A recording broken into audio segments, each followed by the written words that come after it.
got an end, no endless chain. No need to press replay again. Subscribers, you know it's short and sweet. Not 3 hours long, just a quick beat.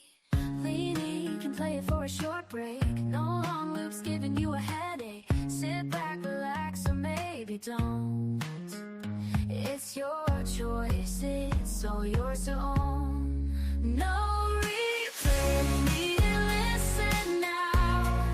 Just a quick zoom to lift your brow. This song will end, you can be sure.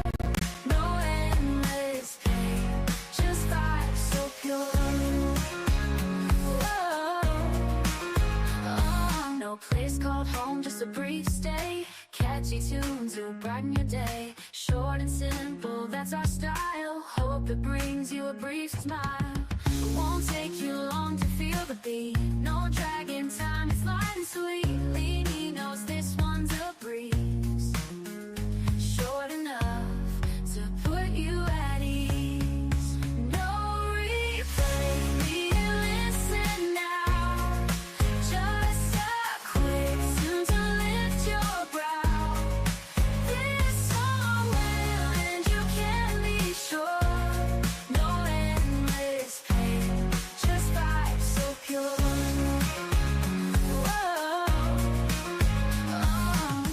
Won't take too long to feel the beat.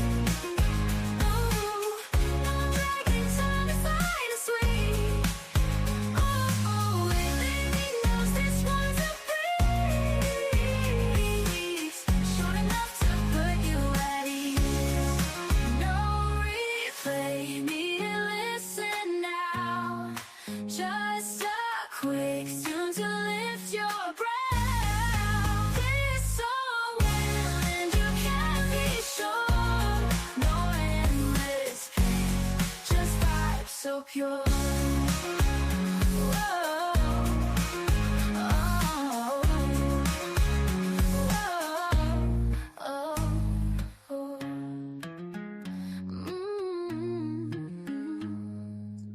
Hello, hello, hello. Hello. Hi, everybody. Hello.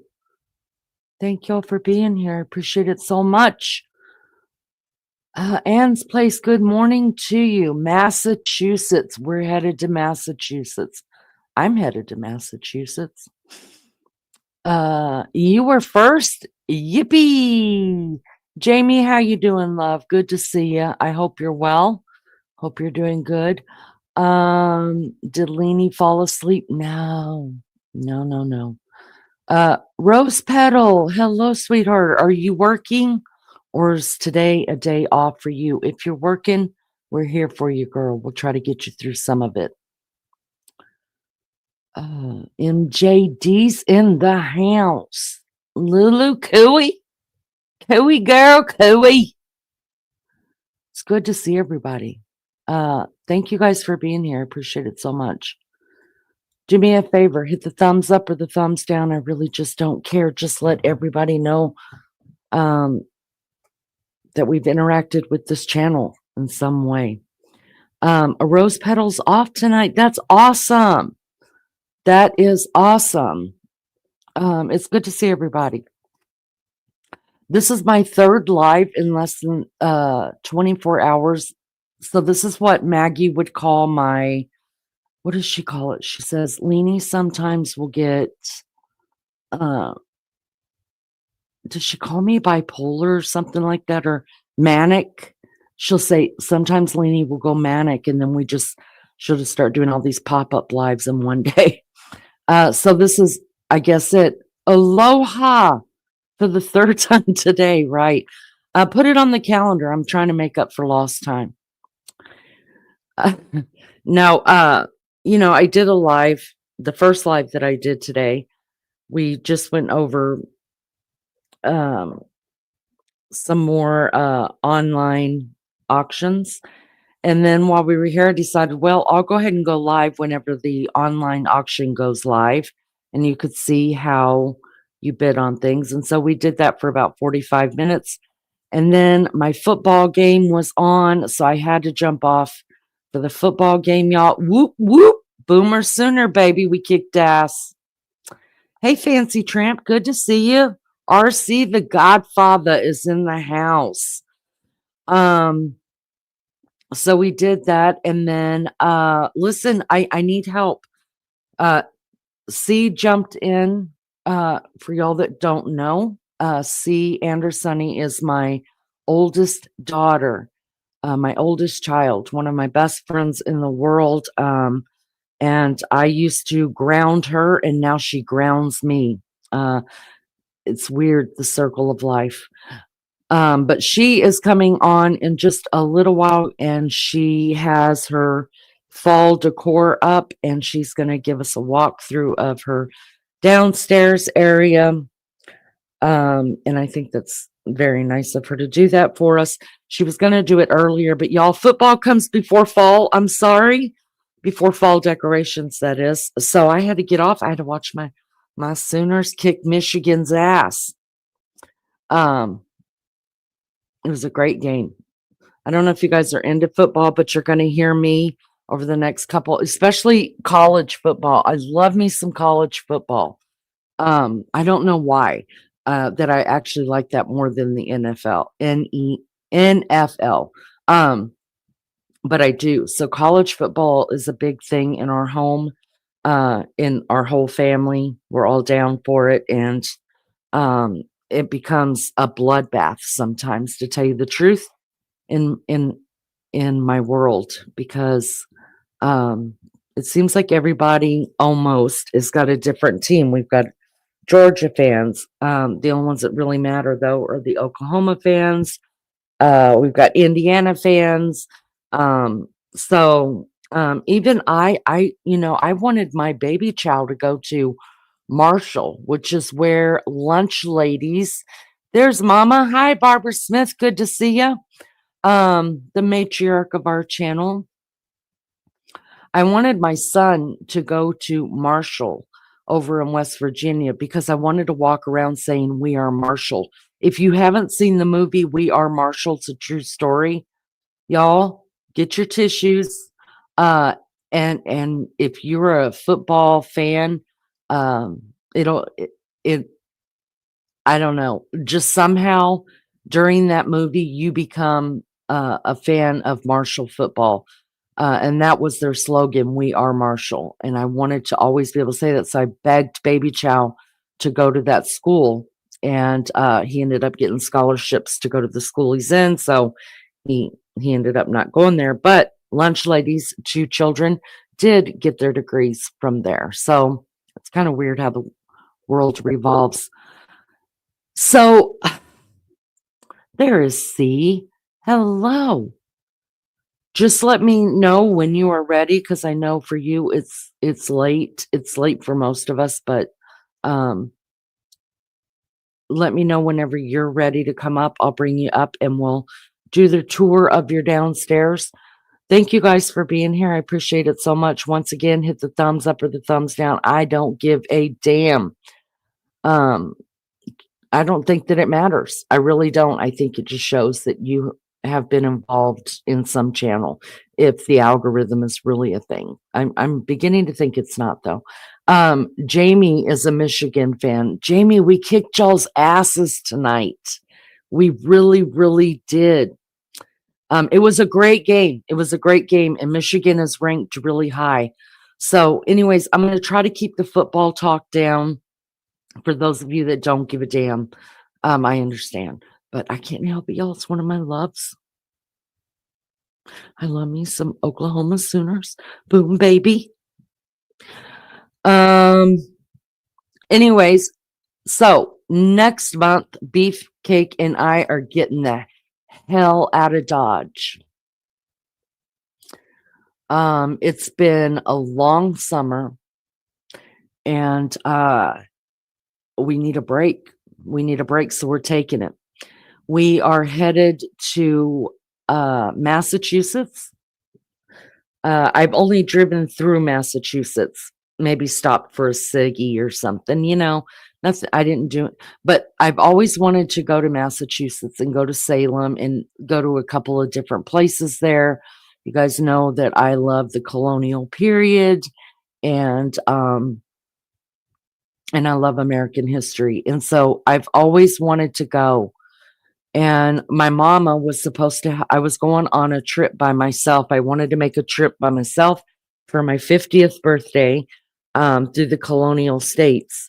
And my mom was going to was helping me actually plan that trip for myself. And what I asked my family was, listen, don't get me nothing for my birthday. What I want you to do, whether you were going to spend $5 on me or $20 on me, just put it in a white envelope, put your name on it.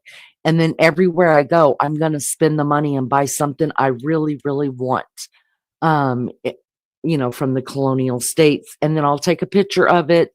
I'll send it to you and thank you for my birthday gift. I thought it was a great idea.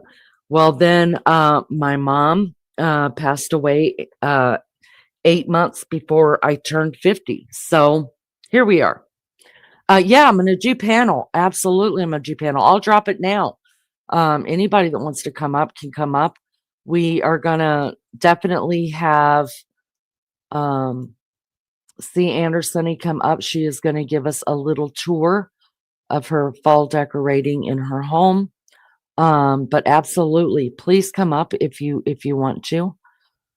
I'm not allowed to smoke in the car. Right. Whenever Beefcake is with me, I don't smoke in the car. But I mean, even there's been times that we've been on a road trip and he's like, just go ahead and do it. And I'm like, no.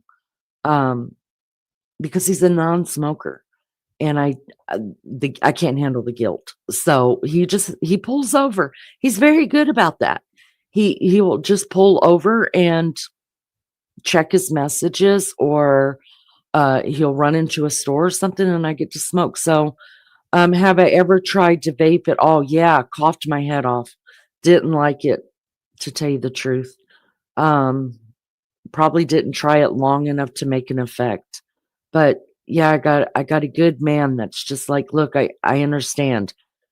He really doesn't understand because he's never smoked, but he understands that I have a problem. And so he makes sure that I get time to smoke. Y'all, there's a really good looking man in back chat. Do y'all want to see him? Do you want to see this good looking man with the best laugh in the world, just about? Right here. Let's welcome him. There he is. Aloha. Look, I Sean, lost some weight. you did lose some weight. What'd you do? Or are you sucking it in? I do that a lot, Sean. No, this is natural. Oh, Sean. Well, it is. Wow. How'd you do it? What you been doing? Riding Dieting. the waves? Dieting. No, I've been What you take? dieting. What have you taken out? A lot of starch. A lot of been cutting back on the meats Mm. and then So sticking to mainly, vegetables and fruits. gotcha. That's what I'm trying to do, but I cannot get rid of I can't get rid of the meat. I just can't because Really, women your age don't need to change from us guys. I'm not We changing for love you you guys. just the way I'm you are. listen, babe. I'm not changing for you guys. I'm changing because I want to buy a pretty bra and quit having to roll my boobies up into this bra. Okay? I'm changing because I got enough ass for all of us. All right. I'm changing because I want a flat belly. That's never gonna happen. Oh, you But don't need to be one of those high maintenance oh no. cosmopolitan freaking girls. Oh, there's no way I could ever be high maintenance. No way. Um, no, there's no way. That's just not in the cards for me. So, but That I do want to lose some weight. I've lost a little bit, not enough, not quick enough. But I'm sticking to it. I'm kicking ass, and it'll work out. It'll work out. But I'm really proud of you. You look great, and you are such the sweetest man. Thank you, Jamie G. She says, Lena, you're beautiful just the way you are now. That's very kind of you. But That's true. if you saw this naked, you'd be like, girlfriend, lose some weight. Oh, come on. No, I'm not kidding you. I don't lie. I really don't lie. I'm very I honest know you with don't myself. lie. You just be modest. No, I'm not being modest. If I thought I looked like I like my hair, I like my eyes. I think my eyes and my hair, I don't like the bags under my eyes, but I like the color of my eyes. I don't like that one eye when I get really, really tired, that eye, it just goes half closed. The more tired I get, the more it closes. So I need to get surgery done on that to fix it. But I like the color of my eyes and I like my hair. So I'm not being modest. What I like about myself, I'll let you know, but there's a lot more that I don't like about myself. Well, I'm Um, sure that Beefcake loves you the way, he just loves you for who you are. And that's what all women should be. Love the way they are. oh, see, Sean, that's why you're one of my favorite people. That's why, because I know you're not feeding me a line of shit. I know that that's No, no, really who you are. no, because the fact of it is, the first thing comes to mind is if a guy can't take who you are, hit the bricks. Somebody else Hit, can. hit those bricks, bitch. Hit those bricks. Always Uh, there's always a replacement. all right. So Anne is off. My telecom line got disconnected, so had to scramble for cables to get onto my internet. Bless you. Damn right, DTR. Big beautiful females. Can he put his shirt on, please? No, not up here. And Why? what are you new? We got to have a man up here without a shirt on. I'm in Hawaii. It's And freaking hot. he is in Hawaii, and he doesn't have air conditioning, and we love him. Oh, and you've never been in my chat where guys have come in and taken their shirt off. Oh, I understand. I Yeah. understand if your husband will get angry. I get that. So I understand, but it is his culture, and he's from Hawaii. They don't have air conditioning in their house, so they wear as least clothing as they can to get by. So I understand, and listen, if it's not your guys' jam or for whatever reason you can't be here for whatever's going on my channel, I totally get you. See, Andersoni is in backstage. So I'm gonna bring her up because she is going to show us her home. And I'm gonna put you on solo screen. See, so maybe Anne can sit there for just a minute and look at this. This is my oldest daughter, C. Andersoni, and this is her fall home tour. Hello, girl. Can you hear me? Yes, Mom. Hi, can you hear me? Yep, we can hear you. How you doing? I'm fine. House has got a bunch of girls upstairs. Oh, I thought I don't want to say her name. I thought your daughter went to go stay the night with somebody else. Who all do you No, have? no, friend from church and a friend from school. Oh, so no more of you don't have any more of my grandchildren over there. No, I just had them over here 2 weeks ago. Oh, So they spent like 2 days with me. oh, you still trying to recoup? No, because we haven't. The youngest one is not coming to me. I gotta tell you something. She doesn't do that anymore. Oh, really? It was like every 5 minutes. I gotta tell you something. I gotta tell you something. I know. Or I or know. I'll be on my phone and she would just be on my couch kind of doing somersaults and I'm just gonna hang out with you, Auntie Burr.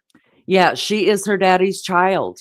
The as far as I got to tell you something, and even your sister, that's one of her lines that she's always had since she was very little was I got a question or something like Mhm. that she would say to me, and she still says it. It's odd.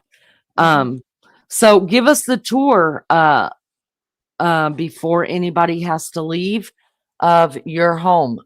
Well, it's a mess, so I didn't know it was really Well messy. then get off This my is panel. No, I'm just this kidding. is this is my table. I keep a mess. Yeah. So That's all right. that's Everybody my has their place. yep, that's my table. And then here's my bench. So most of the stuff in your house Hmm. is also thrifted. Oh yeah. Do you like my pillow? What it says? You're entirely bonkers, but But I'll oh, tell you a secret. All the best people are. you damn right. You damn right, baby. I Um, keep that out all year long. so this is a four bedroom home, and you have basically everything in your house is thrifted. Yeah, the only thing I have bought brand new are my lamps and my curtains. Isn't that amazing, you guys? Isn't that amazing? I spent $25 on that chair. Yep, I And then remember, and it's been here a long time. and then that's $10 on. Mm-hmm. But here's my mantle. It's messed up because The cats. well, my cat, one cat, the one that ran away, she Mm-hmm. likes to get up there and lay down. She likes to perch. But even all Beautiful. my fall stuff is thrifted. See that? That's hand painted wood Mm-hmm. of a ghost. And then there's my just because from you and my just because last year from other girl. Mm-hmm. And then I got I got Oh, two of I these love the floral. Where'd you get those at? marketplace. Nice. Nice $5. girl. $5 For both of them? for both of them. Yep. Wow, good job. Good job.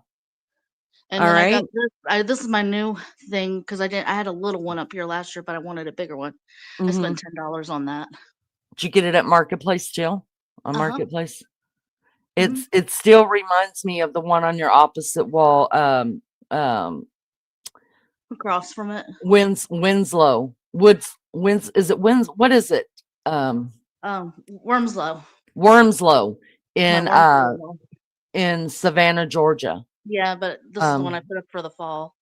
it's beautiful and I love the leaves. Are the leaves paper or they No, they're 10. They're actually trays that you serve on. really? What a great idea. But I How put do them you on have the them wall. up there? I glued a hook on the back of them, Nice. Very and then I nice. got more pillows and stuff, and then just a little bit of touches here. I just got these today. I got two of these today for Hmm. both of them for $3. Look at my baby's baby hands. And then We and always then make fun of her baby hands. Look, you know how I baby, open your hand up. I have to show them. See her knuckles, you guys? You know how newborn babies have their knuckles like in like that? Her knuckles never grew out. She's got baby hands. I know, but they're swollen right now. They are. They are. Um, and then here's that thing you got me with the candle. I put the candle on Hmm. there. Does your candle smell good? Mine smells really It does good. smell like oatmeal. Yeah, I And dig it. then here's my other cat. Get down, That's the one that looks like, so this is where this daughter's the one that gave me Wednesday. Wednesday. So is that one right there related to Wednesday? Yeah, from another same mama. Yeah. Litter after. That one and Wednesday look a lot alike. Let They me both look like their mom. yeah. She ran off. Oh, that's very cute. I love the leaves. Yep, that's the other one that I got today for two of them for $3. This stuff Wow. lights up, but I'm not turn. It's on a timer, Yeah, so I'm not gonna mess up with the timer. that's fine. A lot of this all lights up. My whole living room lights up and Yeah. stuff. And this is nothing compared to what Christmas looks like in our house. It literally throws Yeah, up that everywhere. one And glows up there. And then I got into 2 years ago a Raggedy Ann and Andy for fall because I mhm, found a 1960s cartoon with them, and I was like, "Huh, I'm putting my Raggedy Ann and Andy out." I love it. So they're fair. What are those dishes in there? Where'd you get them from? You gave them to me. It's Did my I? great grandma's everyday dishes. I forgot all about that. Okay. I knew they looked familiar, but I was like, wait a minute, I know them. I know them too. Yep. Yep. I've I told the don't know story at Christmas time over those. that I got you Probably. these. And I will again. I'm glad you have the green one on top. Good job. And then I keep this out all year long. I keep a couple of Christmas items out all year long. Okay. Annabelle dolls, Lulu says. Jamie says, I like the candy corns. Where'd you get those from? Where'd you get your candy corns from? Which ones? The ones The over ones, there, the ones on a stick. uh-huh. I got those on Amazon last year. Oh, nice. Amazon. Look on Amazon. Anne says it's a lovely place. All right. And then I got this right here. I'm gonna put lights in this, and it's gonna glow throughout here. Oh, your Fairy lights sister's in there. gonna want to take that from you. She will. Mm-hmm. It'll probably end up being hers anyway. Mm-hmm. And She loves the witches. Do but up what? there, I don't know how to zoom in, but up there, do you see that? That's the those are the what do you call them? Table settings. See, there's 6 of them. Oh, you mean Centerpieces. centerpieces. Yeah. I made them Nice. for the baby shower. Oh, that's right. We have a baby shower next month. And what is we're the taking a theme? lot of my we're taking a lot of my stuff so we could decorate with it. Yeah. For the 10th grandchild. It's the theme is 5 little pumpkins. Yep. Because it's It's gonna be so cute. But I love the table in the corner. Thank you. Where'd you get? Is that new? That table? No, Mom, I've had it for 2 years. It used to be right over here. Oh, okay. But I like it better over there. I like it better over there too. A lot better. And then there's just a bunch of pumpkin stuff up there. Very nice. And then I don't have much in here, but my kitchen's really a mess because of all your company, and you live there. And there's I really like that. We call him Boo. We're like, where's Boo?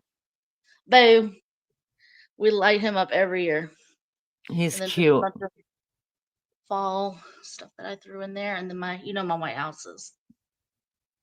Yes. Oh, I love that card. Is it a vintage? It's a 10, yeah. Really? Where'd you get that from? Sheen.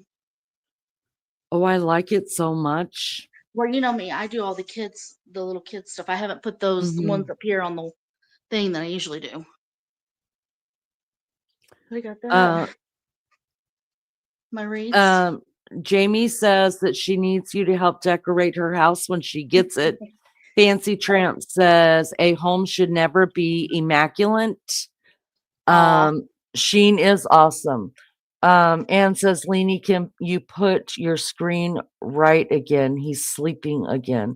Well, okay, thank you. I'm just gonna keep her on this screen so that people can see her bigger on here, and then we'll put all 3 of us back up here. And then I like the animated ghost. I like the children's ghost. I don't like the scary ghost. I like the children's one. Yeah. And then very cute. And then my Adley picked that out, that mummy. Oh. Are you in a lot of pain right now? I usually am in my wheelchair, but I'm trying to exercise. I'm sorry, baby. It's okay. I could tell by the way you're breathing that you're struggling. So there's more candy corns. I painted these. Oh, did you? Would you go to Aunt Dawn's? Hobby Lobby. Oh, wow, nice. I painted those last year. And then there, I think you saw those. All this lights up.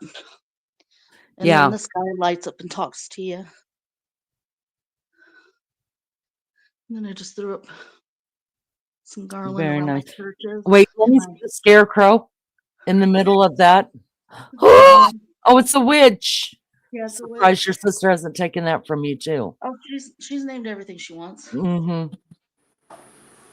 And then she wants that real bad, my witch's hat. Oh yeah, the witches. That's what you got last year, right?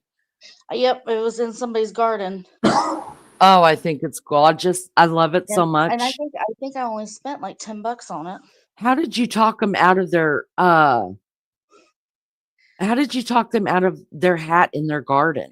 And then I'm bringing these for the baby shower. I got 2 of them. That'll be cute. Those are pieces. I had to sit down. Okay.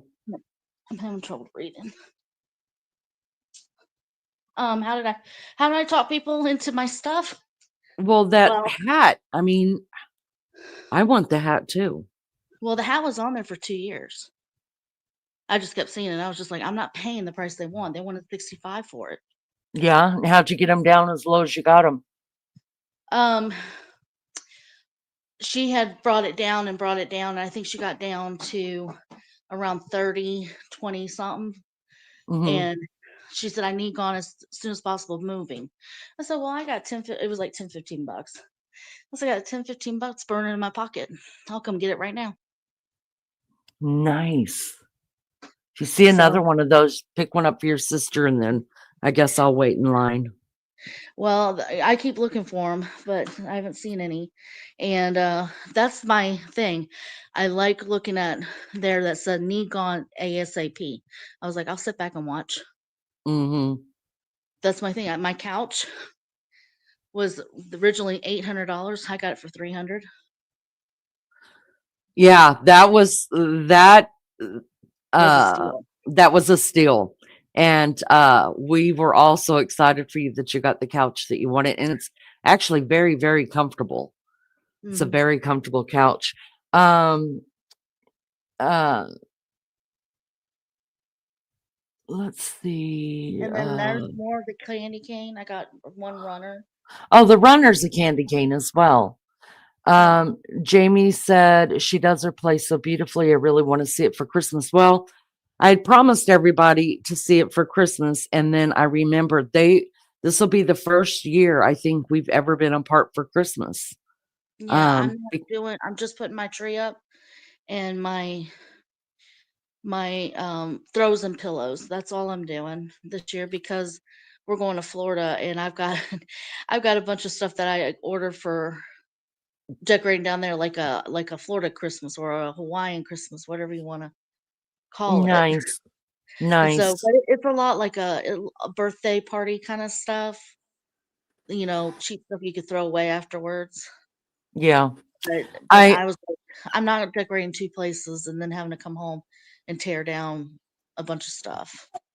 yeah, and your house for Christmas is like a Christmas wonderland in there. This is nothing compared to what you do for Christmas. Mm-mm. So, do you guys already have it booked where you're gonna stay for Christmas this year? Yeah, and I pay the rest of it off next month. Good for you, girl. Mhm. Good for you. I'm really happy for you, but I just can't believe we've been together. This would have been our 40th Christmas together, and uh it'll be our first one apart. That's weird to me. Mhm. Uh Nope, this will be my 3rd year apart from oh, you. wait a minute, wait a minute, wait a minute. I lived in Georgia for a long time, and then I also lived in Florida 1 year That's with my right. sister. And then the year that COVID went through, that was all of our first Thanksgiving apart. Yeah, And we didn't have that. we were all on FaceTime together. So yeah, that Christmas none of us got to be together too, but we were all like in the Yeah, vicinity. right. So And the last 2 years we haven't done Christmas today because it was just starting to get too much for mhm. us to leave our homes and run over. So we do Christmas at your oldest son's house sometime No, in there. no, Ann, don't worry about it, Ann. No, no, you didn't offend me. It's all good. I don't worry about small stuff like that. Yeah. No, it's absolutely fine. And I didn't even think about that and I had forgotten. I knew you had been here for other people being on panel, but really I mean, Sean teases us, but he doesn't do it, just for the attention. It's just his culture and also where he's from. It's beautiful, Burr. It's beautiful, and I appreciate you giving your time um And see, I love your decorations. I really do. Thank you. We Thank you. just Hawaii. We don't get fall, so Mm. you know what I mean. Well, It's you just got to bring the boring. fall. You got to bring the fall to you. Oh shoot! I wish. Well, my husband and my father-in-law were here. My father-in-law was over here the other day, and he's talking about in 2 years going to Hawaii. Oh, that sounds good. And I said, and they're wanting to go to Maui. I said, no, no, no. I got to find out where Sean is.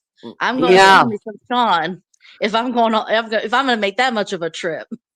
Yeah, you Yeah, got to get well, to meet I'm Sean. between Maui and Oahu, so I'm on Molokai, right on the side of Lanai. Where Okay. that Facebook guy owns the Uh-huh. property. The Facebook guy. Yeah, I don't know. Zuckerberg. Yeah, that jackass. She's mad. I mean, You see my cat? who builds an underground bunker in Hawaii? I don't know. Zuckerberg does. They And kicked then him Ross off their had bought island, though. their property in I think it was Kauai or Big Island for 2.5 million. And he built a bunker over there. Yeah. Oh, well, maybe we should pay attention. Maybe he's privy to know something that we aren't. Nah. The waves ain't gonna reach that high. And if Mm. if it's a bunker in there, wouldn't it be flooded anyway? True. That's like a drowning pool. Yeah. Yeah, from all the water underneath. Yeah, I Yep. get that. Unless, because like people put in, we call them Frady holes. Well, I learned that from my husband who's from Oklahoma, and it's Tornado Alley there. And so they call people who have got bunkers like that, they call them Frady holes. But they actually like dig, big holes in the ground, and then they drop in like swimming pool material, and it's round so it stays underneath there. So it never fills with water. So maybe that's the way he did it. See, the problem here in Hawaii with the islands is there's always lava tubes. Oh, I see. I didn't think about that. Yeah. That's different. Yeah, so you can be digging a bunker, but you're gonna dig right into a natural tunnel. Yeah. And sometimes those lava tubes have cave-ins like mines. Oh. Do you ever have places on your island that just boil up lava that's not Active. that's not like I don't know if you guys know, but Yellowstone National Park, they have the Old Faithful geyser there, and they have other geysers. Well, there are places around there that's just a natural bubbling Yeah. thing. Does lava do that as well? Yeah, it does. It starts wow. off as steam first, Uh-huh. and then all of a sudden it's like a pimple where it just breaks open and boom. Wow, that is amazing. What cat is that one? What's its name? That one looks so much like Wednesday. This is my little girl. This is Dasher. Except Wednesday is not black like that. She's gray. Mm-hmm. Yeah, Her patches are gray. It's skinny face. Come here, baby. Yeah. Let's see. Wednesday's also very tiny like her. She's not very big, little. Yeah. She's 6 months old, and she still looks like a 12-week-old kitten. Yeah. But Wednesday's not big. that I made. Anne says your place looks better than your mom's. See, oh Sean, what's his? Oh, I love him. He's big old boy. Yeah, he's a Maine Coon. What's his name? That's what I want, a Maine Coon so bad. What's his name? Lilo. Oh, oh, he looks shitty with you, Sean. Yeah, he looks better than I do. No, I mean he looks he mad. don't want to be picked up, or he's tired. No, he doesn't. Oh, he's Gotta be beautiful. smart. Oh, he's Yeah, I gorgeous. have He four reminds. cats that I got out of the adoption agency and the dog pound. Oh wow. Yeah, She's that looks just she's a like stalker, Wednesday. You could tell they're related. They're shaped exactly the same. like All their right. mama. She's So stalker. so what were you showing me? Is that the centerpiece for The baby shower. the baby shower? Yeah. Okay. Oh, She I love it. C is doing the baby shower for the 10th grandchild with the two older sisters of the 10th grandchild. So that's why she's No, all four are oh, doing you're it doing all four of them. That's nice. because boss has said she wasn't being left out. Oh, of course. Hmm. She was having a fit, and I said, "Baby, if you want to be part of this, you can." So she's going to do the games. Oh, Her, nice. her and her sister, the clip game. Everyone does the Yeah. clip game. So, Um the oldest grandchild sent me a message after her date tonight, and she said, Mammy, I had so much fun. My oldest grandchild, who just turned 17 in August, got to go on her very first single date tonight. Ooh. So needless to say, the whole family, y'all, I'm telling you, we're terrible people, but the whole family was texting her through her whole date, and they went I to don't blame they them. they went to the movies. And Yeah, that's so the worst I place don't to blame text them. her, too. yeah, so all of us were texting her, and her dad gave me her boyfriend's number, and I also texted him and let him know, Wow. we're all watching. And Well, I've got I still think we should have showed up in the back and saw what's going on. Well, you know how And as dads you are. walk by, way better. Well, you guys know how dads are. Like if my daughter's finally get a boyfriend, I say like 10 o'clock is your limit, bro.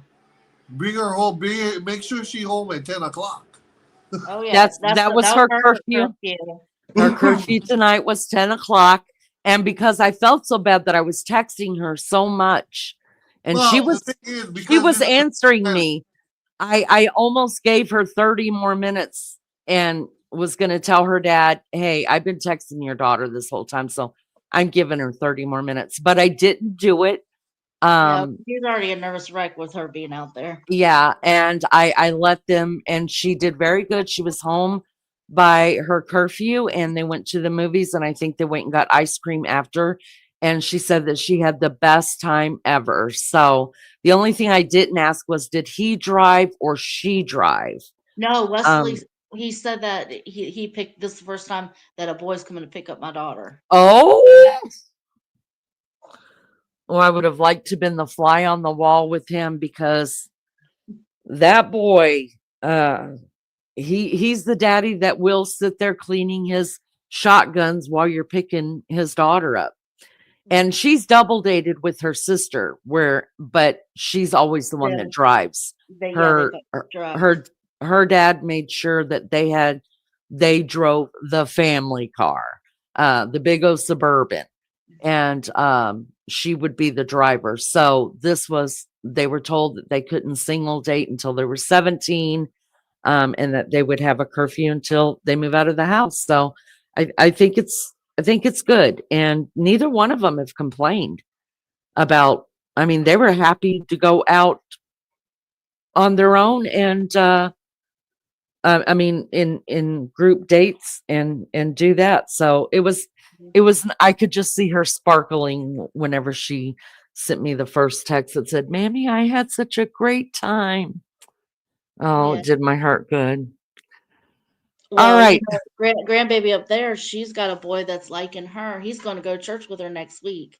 That's right. You raise Mhm. those children in church, get the Holy Ghost, and then they can take them out when Well, they're 17. she said that, yeah, she said Mom, how do I date a guy? And I said, you bring him to church. That's how you date until you're old enough to date. That's Yup. right. You date at Yup. the altar. I Yup. told her that. I said, you guys can go to church together. You guys can come here and do homework together. I said, but there will be no going out together unless mom and dad are sitting right next to you. That is right. Oh I God. agree You're with that. She's only 13. and she's an only child. Her daddy is gonna have a hard time. That's Oh, gonna be a he hard did Oh, one. the other day. He said, he came to me. He said, now who's this guy? Yeah, And I was yeah. like, you better slow down. She's only I 13.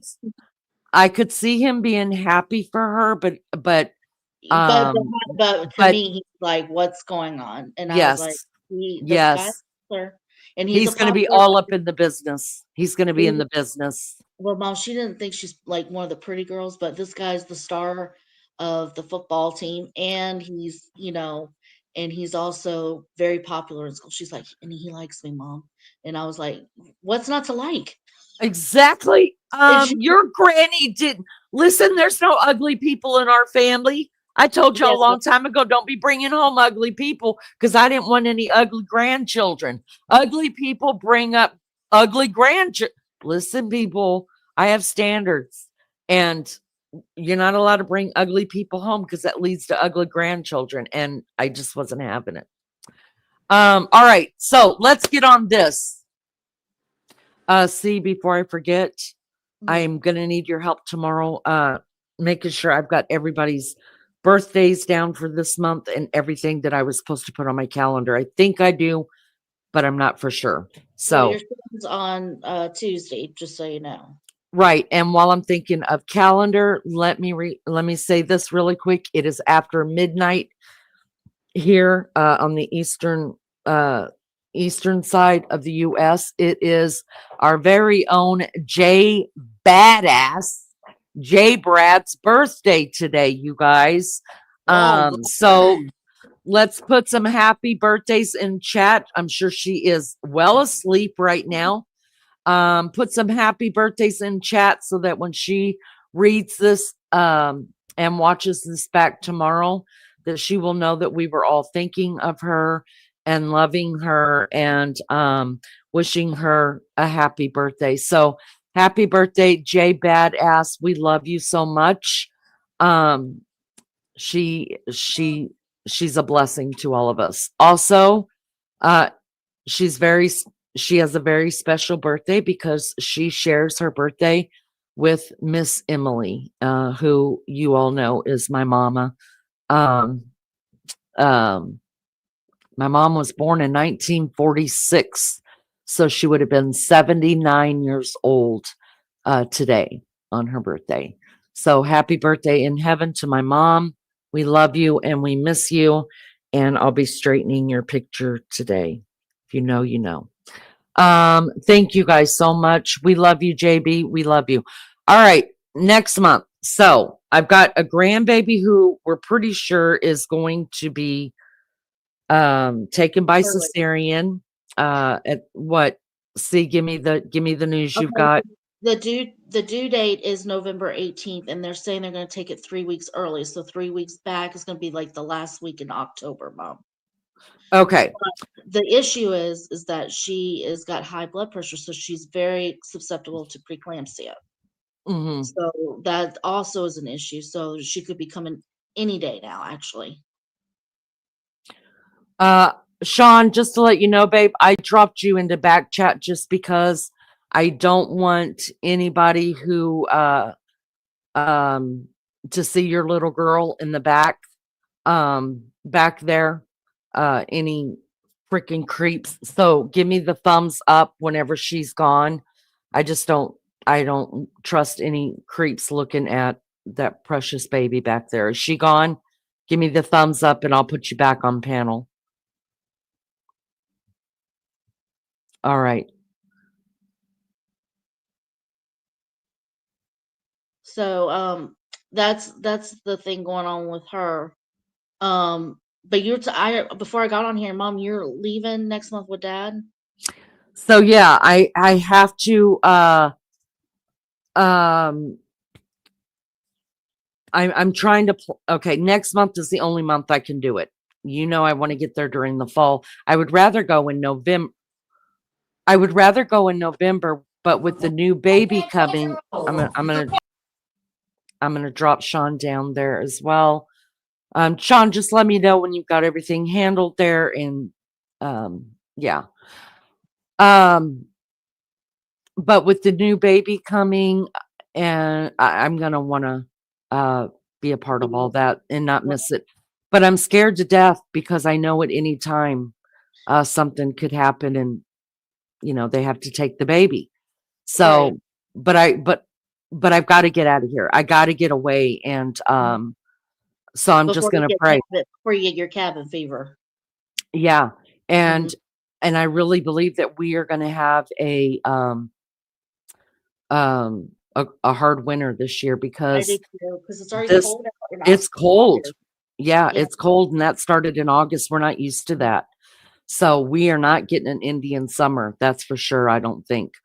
Um Mm-mm. anyways, I pulled up some things. There are 3 things for sure that I want to see.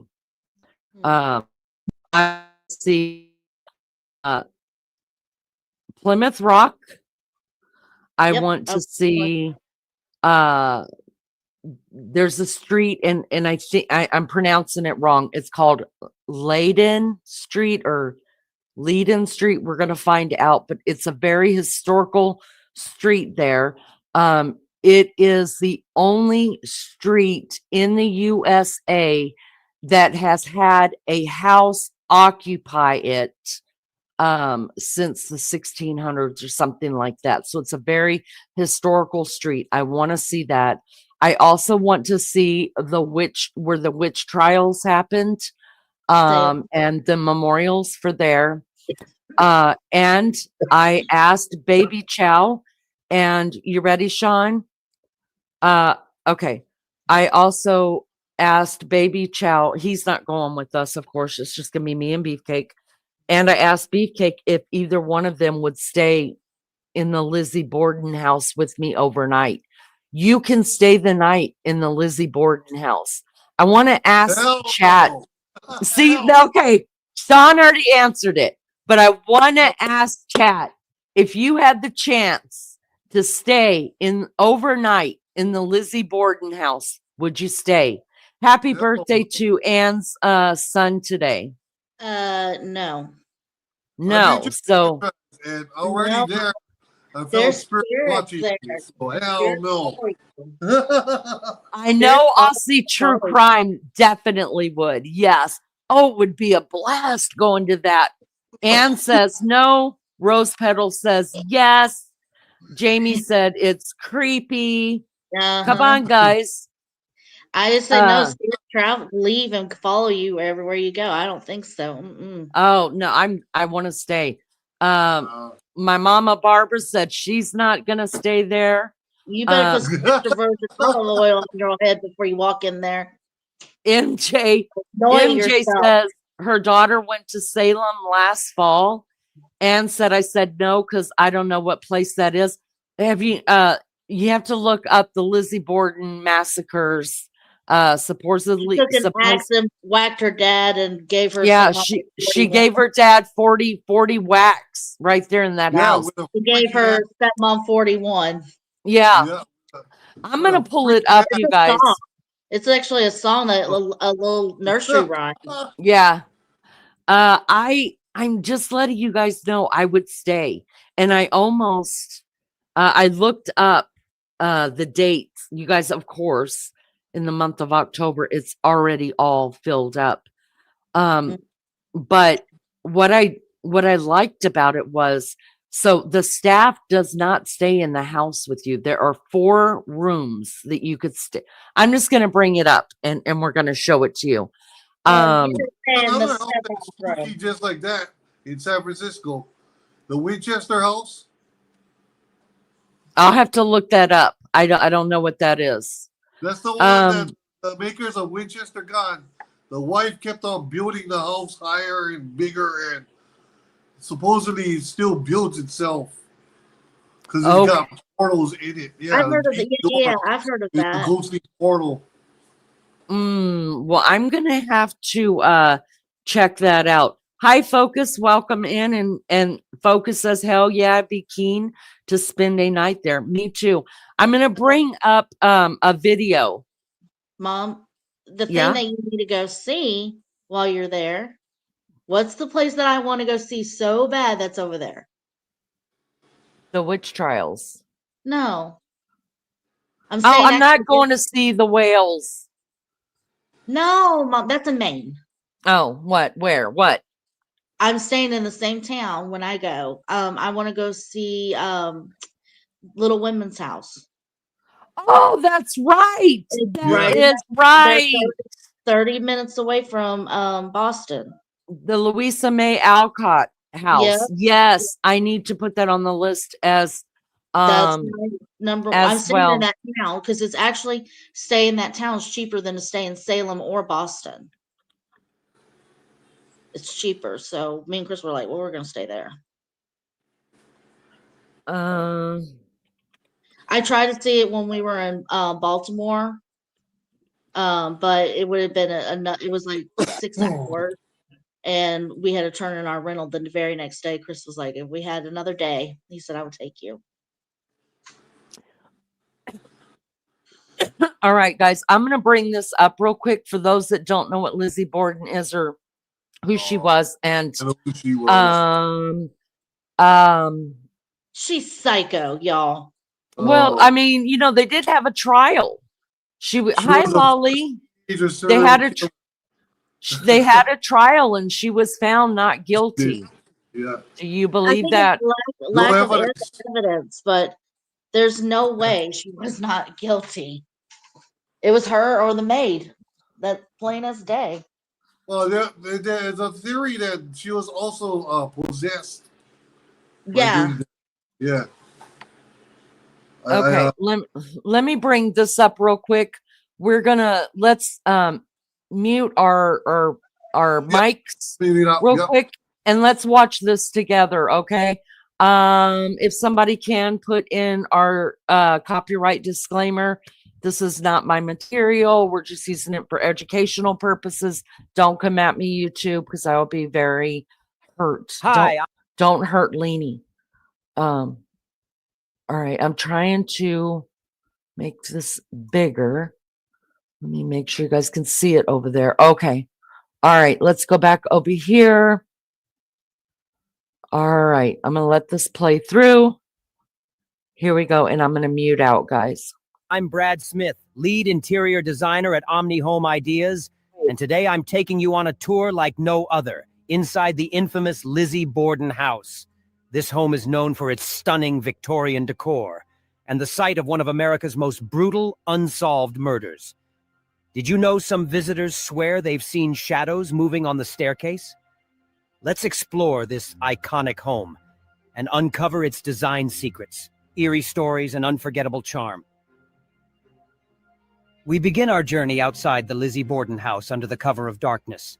The house's dark green clapboard siding and steeply pitched roof immediately pull you into its Victorian roots. Symmetrical windows with shutters seem to stare at you, while the fenced yard adds a quaint charm. But let's be honest, doesn't it feel like the house is watching you too? Step inside, and the entrance sets the tone. The polished wooden banister winds gracefully up the stairs, whispering of the countless hands that have touched it. A mannequin dressed in Victorian attire stands eerily still, reminding you of the period's elegance and its ghosts. What secrets does this staircase hold? Some visitors say they've seen figures lingering here. The parlor is a place of beauty and tragedy. With its ornate black fireplace and floral wallpaper, it feels cozy. But the tufted velvet sofa and antique furnishings seem to hold on to the house's history, including Andrew Borden's funeral. Some claim to feel a heavy presence in this room. The dining room is both elegant and eerie. Picture this: a dark wood dining table covered in lace, surrounded by high-backed chairs. The red curtains cast a warm glow, but the macabre displays, like simulated skulls showing the hatchet wounds, pull you right back into the crime. Guests often report hearing whispers while sitting here. Would you? Now, we step into the Andrew and Abby suite, a room of breathtaking beauty and haunting significance. The intricate wooden bed is a testament to Victorian craftsmanship, while the lace curtains and floral wallpaper evoke calm. But this is also where Abby Borden met her tragic end. Some visitors describe an unsettling chill in the air. Coincidence or something lingering? The Lizzie and Emma suite is softer, more delicate, with its pastel quilts and built-in cabinetry. It's easy to imagine the sisters spending quiet moments here, but visitors report strange noises and the sensation of being watched. Perhaps the past never truly left these walls. The Bridget Sullivan room, located under the attic slope, feels modest but cozy.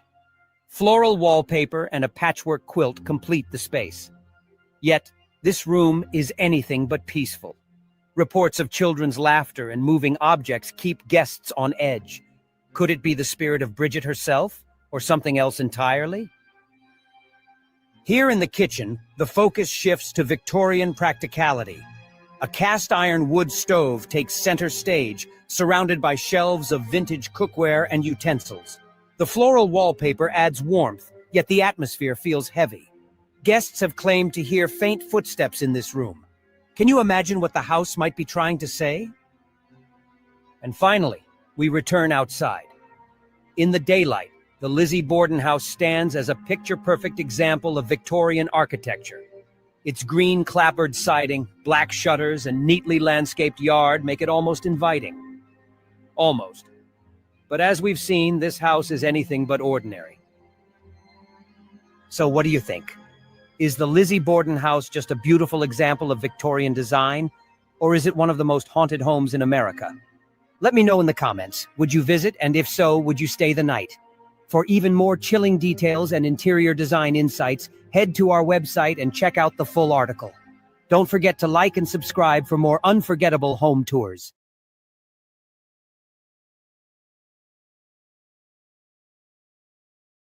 Yeah, I would stay the night there. I want to so bad. I want to so bad. Thank you, Lunch Lady, for putting the disclaimer in. I appreciate that. Y'all, what do you think? I mean, now there is another, he only showed 3 rooms. There is now a 4th suite of one of the men who used to live there. The bedroom opened up. So the house itself, let me show you real quick this. Thank you, everybody, for being here. I appreciate it so much. Do me a favor, hit the thumbs up or the thumbs down. Just let the algorithm know that somebody's paying attention to the channel, and I appreciate it so much. Happy birthday once again to our JB. If you have not thrown that into chat yet, please let J. Brad, our badass, know that we are thinking about her today on her birthday. All right, I'm going to share this. This is another thing that I pulled up about like the Lizzie Borden house. Y'all, I love this house so much. I can't stand it. I want to live there for 5 minutes, but I really do want to stay the night. If this does not show you, so you could book just a tour of, this is what this is what my research has brought up. You can book a tour of it, right? You can book a room for the night. Their tours go on from like in the morning, like 9 o'clock to like 3 or 4 o'clock in the afternoon. If you have booked an overnight stay during those hours, you know, for a couple of nights or whatever, they ask you to, you know, make the room back tidy. There's a lady that comes in, will make your bed and stuff like that. You know, kind of hide your stuff out of the way, maybe shove it under the bed or whatever, because they are doing tours during the day of this house. After the tours are over with, then you're welcome to leave. You know, you can stay in the common areas, but you're welcome to leave the bed. I mean, go back to your bedrooms. You don't have to sleep at all. The people, like the cook and the maid, people that keep the house, they actually leave the house. So the guests are actually left there by themselves. You are welcome to use, there's 3 common areas. The kitchen, there's a kitchen, there is uh, a formal, like a room, a family room kind of thing, kind of library thing or whatever, and then some other place that's that you're welcome into after hours, that you could just hang out in, play games, read books, do your EVPs, looking for spirits and stuff like that. Not sure how much it costs. Let's see if this one right here will bring it up. But this is one of the places. If I, I've already looked at all of the dates that they have for the month of October. Y'all, it's booked out. Of course, it's booked out. Um, I mean, it's Halloween month. Everybody wants to stay there. All right. So I brought this up. This is their website. Um, let's see. So let me read this. It says, visiting New England, bundle this with a tour of Salem, Boston, and more. Welcome. All right, this is actual photos of the crime. It's going to show. So if you're sensitive to actual photos, black and white photos of the crime scene, then please look away or go to the bathroom or something like that. Or just click out for a few minutes and come back in a few minutes. So here's your trigger warning. I love these kind of photos, y'all, but I love any kind of crime scene photos. Welcome to the location of America's greatest unsolved murder mystery, which took place on August the 4th, 1892. The Lizzie Borden house means many things to many people, from a historic gem to the most haunted house in the United States.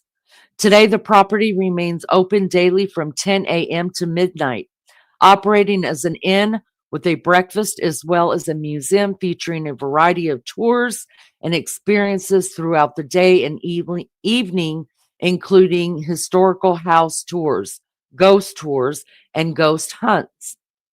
Each experience is uniquely special and appeals to the historian, true crime fanatic, and ghost hunter in all of us. The Lizzie Borden House regularly hosts special and unique fantastic,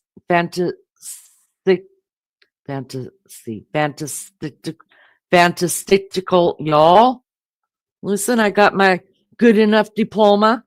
All right, my GED. I can't read that damn long word. Fantastical. I think I just, Fantastical. thank you. You must have got your real diploma. All right. Events that are not to be missed, including reenactments, photo ops, and the haunted story times. This is Lizzie Borden right here. A colored picture of her. Was probably just made to color.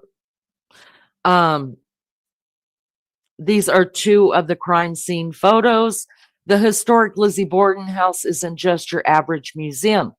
While we tell an accurate story based on the truth as we know it, we wholeheartedly embrace the macabre, something like that, and provide a home for those seeking answers to the unexplained phenomena unique to this historical haunted location.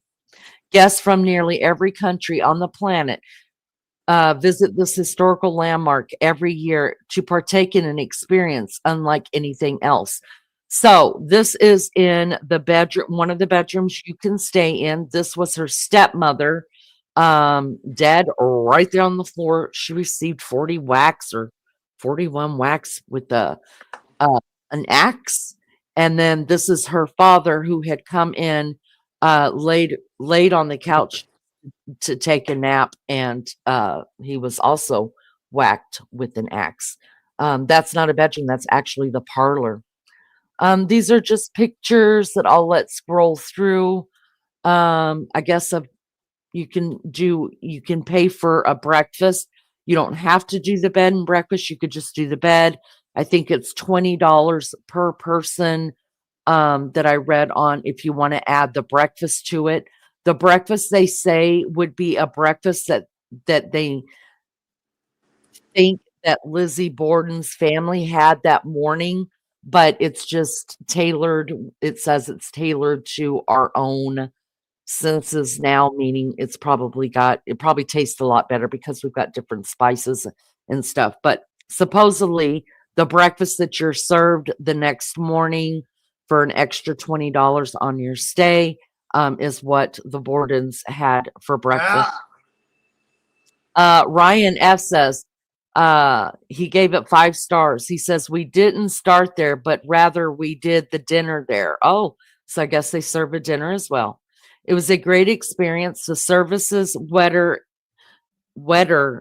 in costumes and told about the history.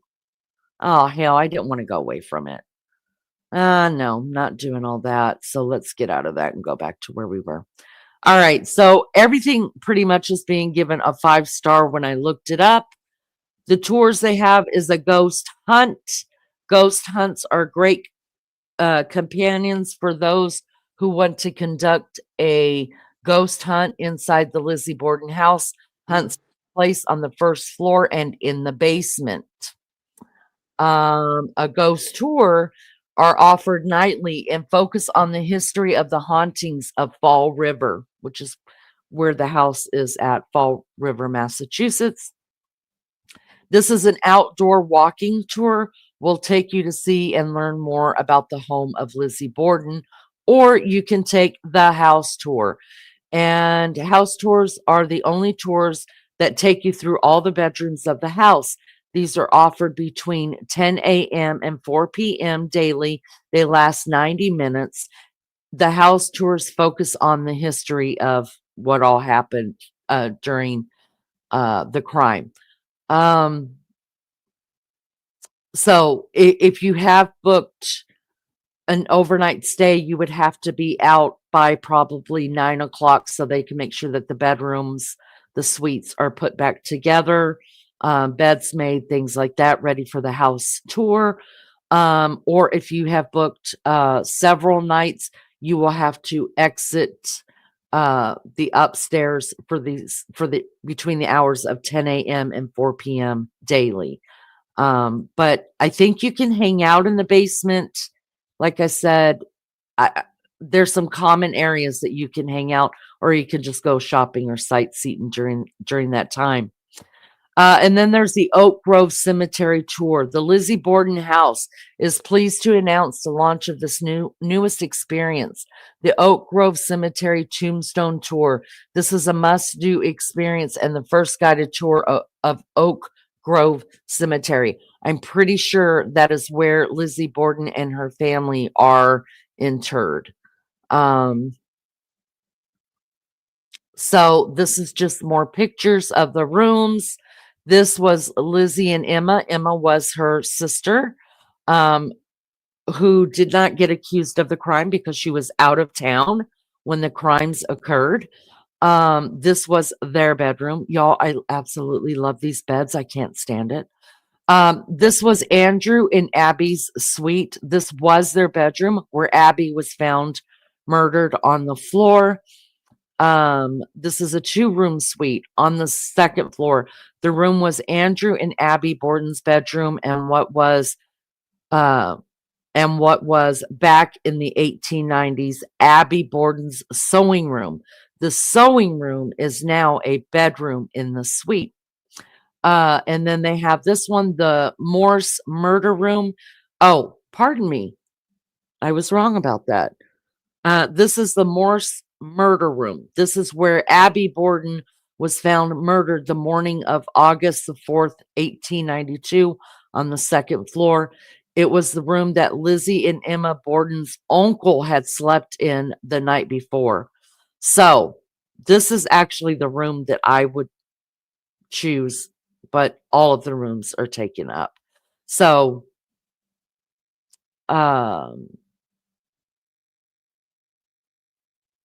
she was found right here, I think, if I remember watching the video right. She was laying right here. So there's one more suite that, oh, wait a minute. they've added even more rooms. So the Bridget Sullivan room, this is one of the third floor rooms where the Borden's maid, Bridget Sullivan, better known as Maggie, resided in the Borden house. She and Lizzie Borden were only two people in the house when Andrew and Abby were murdered. Okay, you guys have to, if you haven't watched the movie, just watch the movie, or you can take a couple minutes and research the murders. Um, there was a reason, I forget why Bridget did not stand trial for the murders. I forget. I think she went into town or something supposedly during the time of the murders. I can't remember. Now it's been a long time since I've watched the movie, but I will watch it again before I go here. This is the Andrew Jennings room, but they both look the same, do they not? Same bedding, same bed, same nightstand.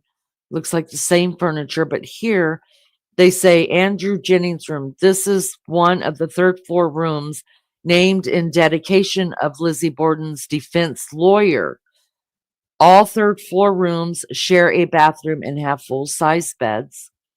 And then this is the Hosea Knowlton room. This is one of the third floor rooms named in dedication of the district attorney of Southern Massachusetts for Lizzie Borden's trial. All third floor rooms share a bathroom and have full size beds. And then it just gives you different about us and things like that. So I have gone over this and gone over this and gone over this, and I'm definitely going to go to the house. I'm definitely not going to be able to stay the night because it's all booked up. It's completely all booked up. All right, let me get rid of this.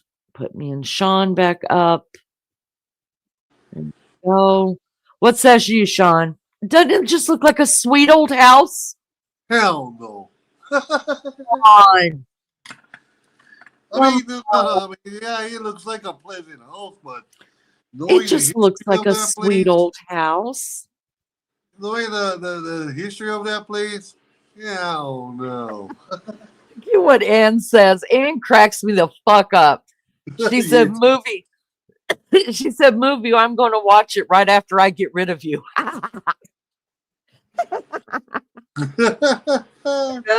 Yeah, you got to watch the movie. It's so good. And then after you do that, I think they got two different versions, you know. they do. It's- They do. They have a couple different versions of it. After you watch that one, I'm gonna need you to watch the movie of the witch trials with Elizabeth Montgomery. That is my favorite one of the witch trials. If you don't know anything about them, I need you to watch that as well. See if you want the link to come back up. I can give that to you. Let me know. Another good movie to watch if you're interested in that kind of thing is Rose Red. Rolls Red. I've never even heard of that. That's by Steven's. That's by that horror movie guy, Stephen King. Ah, hi, Melly. Yeah, it's I've never. It's based on the Winchester House. Oh, okay. Rose Red. Okay, I thought he said Rolls, like a Rolls Royce. Yeah. Roll. DTR. That's it. That's it. And I thought for sure. C says Lizzie Borden was also played by Elizabeth Montgomery as well, and I thought so. If that's the case, watch it with her. Yeah, in that's it the newer too. version one. I like it a lot. I like it a lot.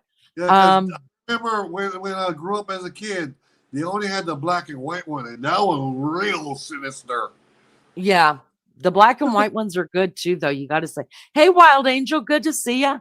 Good to see you. I don't know what you guys. So my whole life we've always heard of Plymouth Rock, where the Been there. the pilgrims landed, right? I'm not gonna lie. Whenever I thought of Pilgrim, I've always since I'm telling you, since I was a little girl, been very interested in colonial times. Um, and I used to watch pilgrim shows all the time. I loved them so much.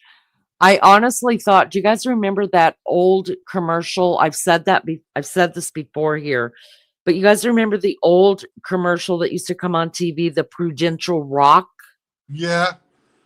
I thought Well, that as a that used little to come girl on was before Wild Plymouth Kingdom. Rock. That used to Do come on what? before Wild Kingdom.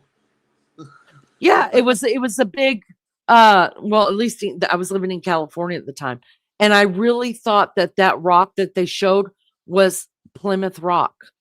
Come to No, find out, no. y'all, It's a rock of listen, Gibraltar. it's it's just a little rock. Yeah. And I'm gonna bring up what I have found on that.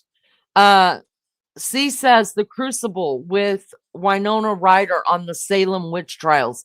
That one's good. Get a piece of the rock. Yes, lunch lady knows. Yes, I thought that Prudential Rock was really Plymouth Rock. I used to get so excited to see it. I just would always tell myself, I'm gonna go see Plymouth Rock. I'm gonna see that rock. Well, I showed you the Well, rock on my island, Dee I know. Yeah, I love your rock too. All right, let's take a look at Plymouth Rock. Let's take. Yeah, I've been there. Plymouth Rock, Massachusetts. You've been there. I've been there. Wow. All right. So, I was disappointed in the rock. It's very small. Yeah, it's not that big. It's I mean, it's not a pebble, but it's very small. Yeah, it is.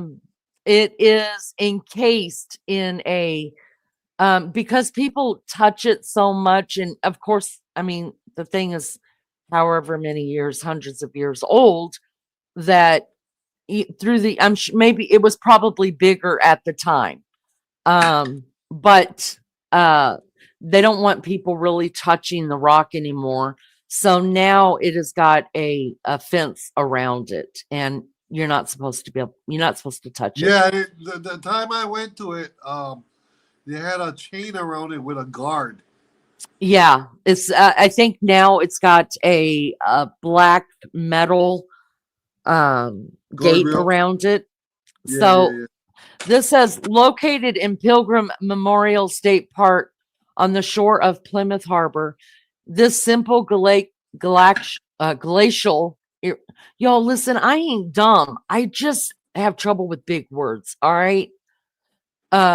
This simple glacial erratic boulder has become a world famous symbol for representing something different to each person who looks at it. Although no historical evidence exists to confirm Plymouth Rock as the Pilgrims' actual stepping stone to the New World, the boulder was identified as this spot in 1741, 121 years after the arrival of the Mayflower.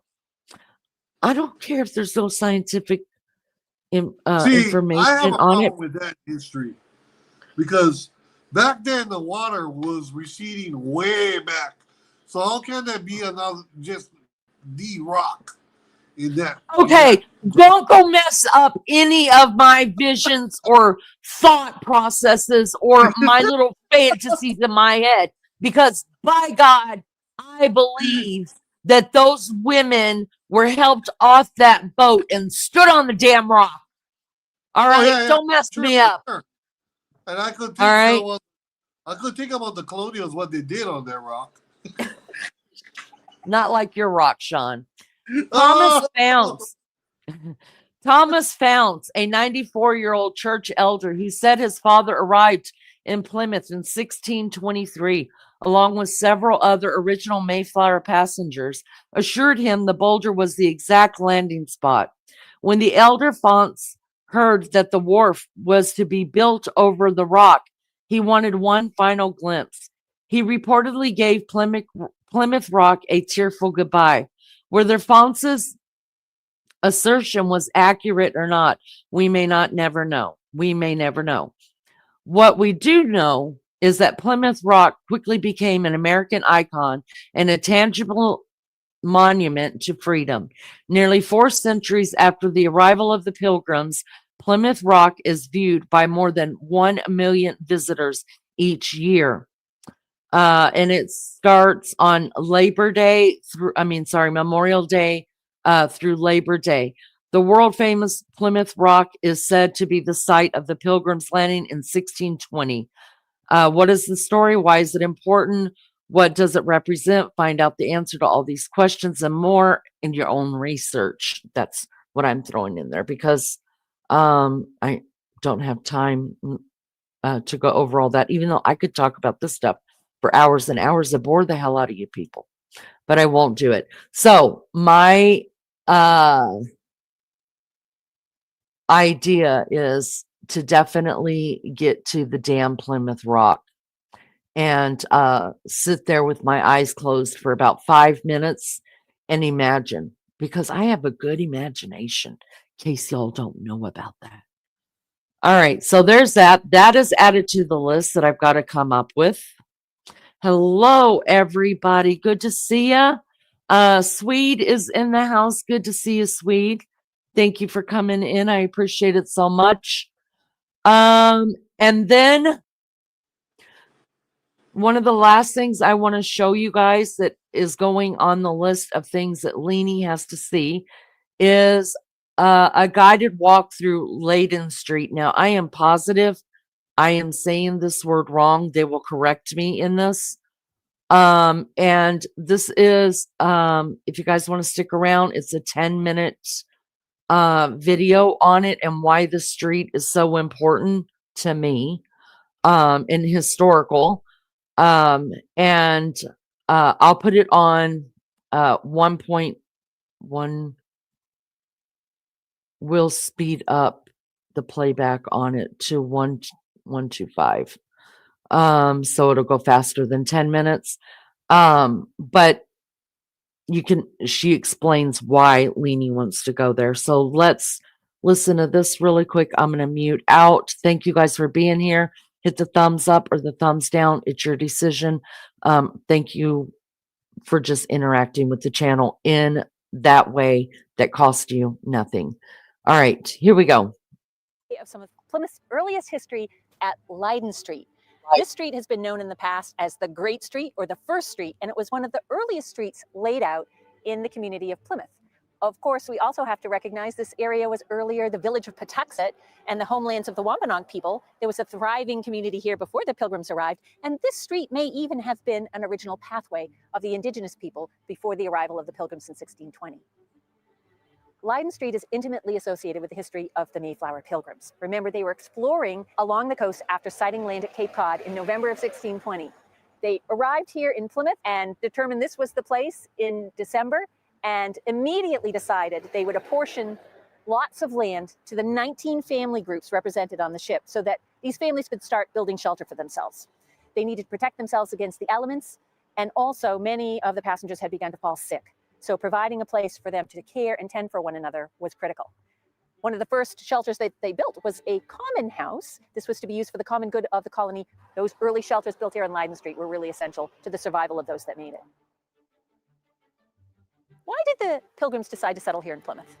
Along their explorations, one of the important things they were looking for was good water, and they found that here aplenty. There was the town brook, a wonderful waterway that would offer them both fish and drinking water and multiple springs of water that the early settlers described as fair, sweet, and delicious. To them, it was almost as good as the beer that they would prefer to drink. Why was Layden Street laid out here? Well, its proximity to their source of water was a help. But another feature of the street is that it is laid out on a steep incline. We are going to go up the hill. And for the early settlers, that hill offered them another way to protect and defend the early settlement. They mounted their ordnance, their cannons on the top of the hill, and an early visitor to Plymouth described the street as being a cannon shot in length. Part of the topography of Layden Street is the steep slope along its north and eastern corner, which is today known as Coles Hill. You see this beautiful empty grassy slope behind me. Well, Layden Street was laid out and lived in by the Mayflower passengers, but their descendants continued to build on the street over time. So there were houses here in the late 17th, in the 18th, 19th, and 20th centuries. And the character of the street changed during those later generations.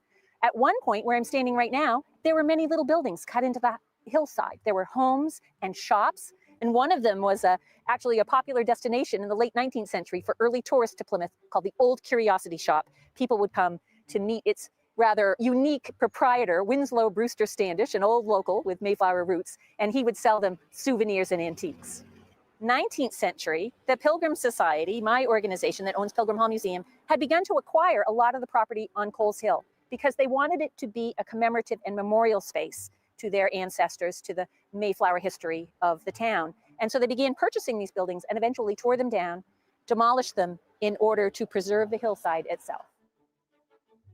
The brick end house behind me, the Joseph Tribble House, constructed about 1794, rests on the lots where some of those early Pilgrim structures had been erected early in the colony's history. Their common house, for example, and their storehouse were once on this area, but those buildings did not survive over time. They were torn down and replaced by the buildings of later generations, including this lovely late 18th century home.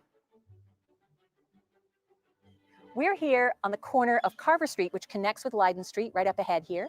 And also, there's an interesting feature that is rather distinctive to Plymouth from its colonial days, and that is an alleyway. We're here at the corner of LeBaron Alley. Behind me is the house that was built in 1832 by Captain James Bartlett. He was one of the first Plymouth mariners to invest in the whale fishery in Plymouth. He put together a vessel to go out on a 3-year voyage to go after the whales, and they returned with thousands of barrels of very valuable and precious cargo, that whale oil. Religious motivations were important to some of the early colonists that settled Plymouth and laid out Leyden Street. But they actually had some difficulty finding a minister in the early years of the colony. And it really wasn't until the 18th century that Plymouth developed a stronger ministry. One of those important figures was the Reverend Chandler Robbins, who built the house behind me in 1778. He served as minister of Plymouth's First Church for 40 straight years. So on Leyden Street, there's layer upon layer of history. We're at the site of where the spiritual leader of early Plymouth Colony, Elder Brewster's original Mearstead and garden plot was assigned, and where his home was when he lived in Plymouth Colony. And over time, of course, that 17th century building did not survive and was replaced by a number of different structures. And in the early 20th century, with the current building, our federal United States Post Office building made of brick on the corner. Now, behind the post office building was another lot, and that had a home erected in 1703. It is now a vacant area. You can't see that building anymore, but it was erected by Plymouth's first French resident. This was a shipwrecked Frenchman, Dr. Francis LeBaron, who shipwrecked off Cape Cod in 1694, but built a beautiful and stately mansion right here in Leyden Street in 1703. Sadly, that building did not survive. It was torn down, replaced with a number of different structures, and is today a parking area behind the post office. Leyden Street leads up the hill into historic Town Square, featuring some of the church buildings of Plymouth, the inheritors of Plymouth's earlier churches, and also its earliest surviving colonial-era courthouse, the 1749 courthouse, today a museum with all kinds of local artifacts in it. And behind us, you see even steeper and higher the incline of Burial Hill, which was originally called Fort Hill. That's where those cannons were placed to create the long cannon shot from the top of the hill all the way down out into the harbor. That is the length of Leyden Street. Many visitors to Plymouth will walk along historic Leyden Street, following in the footsteps of all those generations that have come before, and their journey culminates here at historic Burial Hill. This was used early in the colony's history as a graveyard for those early settlers, not the very first, but sometime soon in the colony's beginning, we know it was used that way, and for every generation since, until the last interment occurred in the 1950s. And it wasn't until 1824 that we came to know it as Leyden Street. Why was the name changed at that time? It's because Plymouthians had started at the time of their bicentennial year in 1820 to take a greater interest in their own history and connect with it and find meaning in it. And at that point, they thought rather than a more generic name for this main thoroughfare and this historic roadway in Plymouth, that it should have something of historical significance in its name. And they named it Leyden Street to reflect the years that those early Mayflower settlers had spent in the Low Countries in exile before deciding to cross the ocean and come here to America. So Leyden Street, it's been known as ever since. And here, at the end point of our tour up Leyden Street, we find at every pace and every step our connections to the generations that have come before us. This can be deeply meaningful for visitors to Plymouth who are searching for their lineage roots, but it's also meaningful to every single person who takes a step here in our historic downtown and realizes we are literally following in the footsteps of those that come before. What are their stories? What do we have to learn from them? These are the things that we continue to explore. To learn more about the rich cultural history of this area, visit pilgrimhall.org.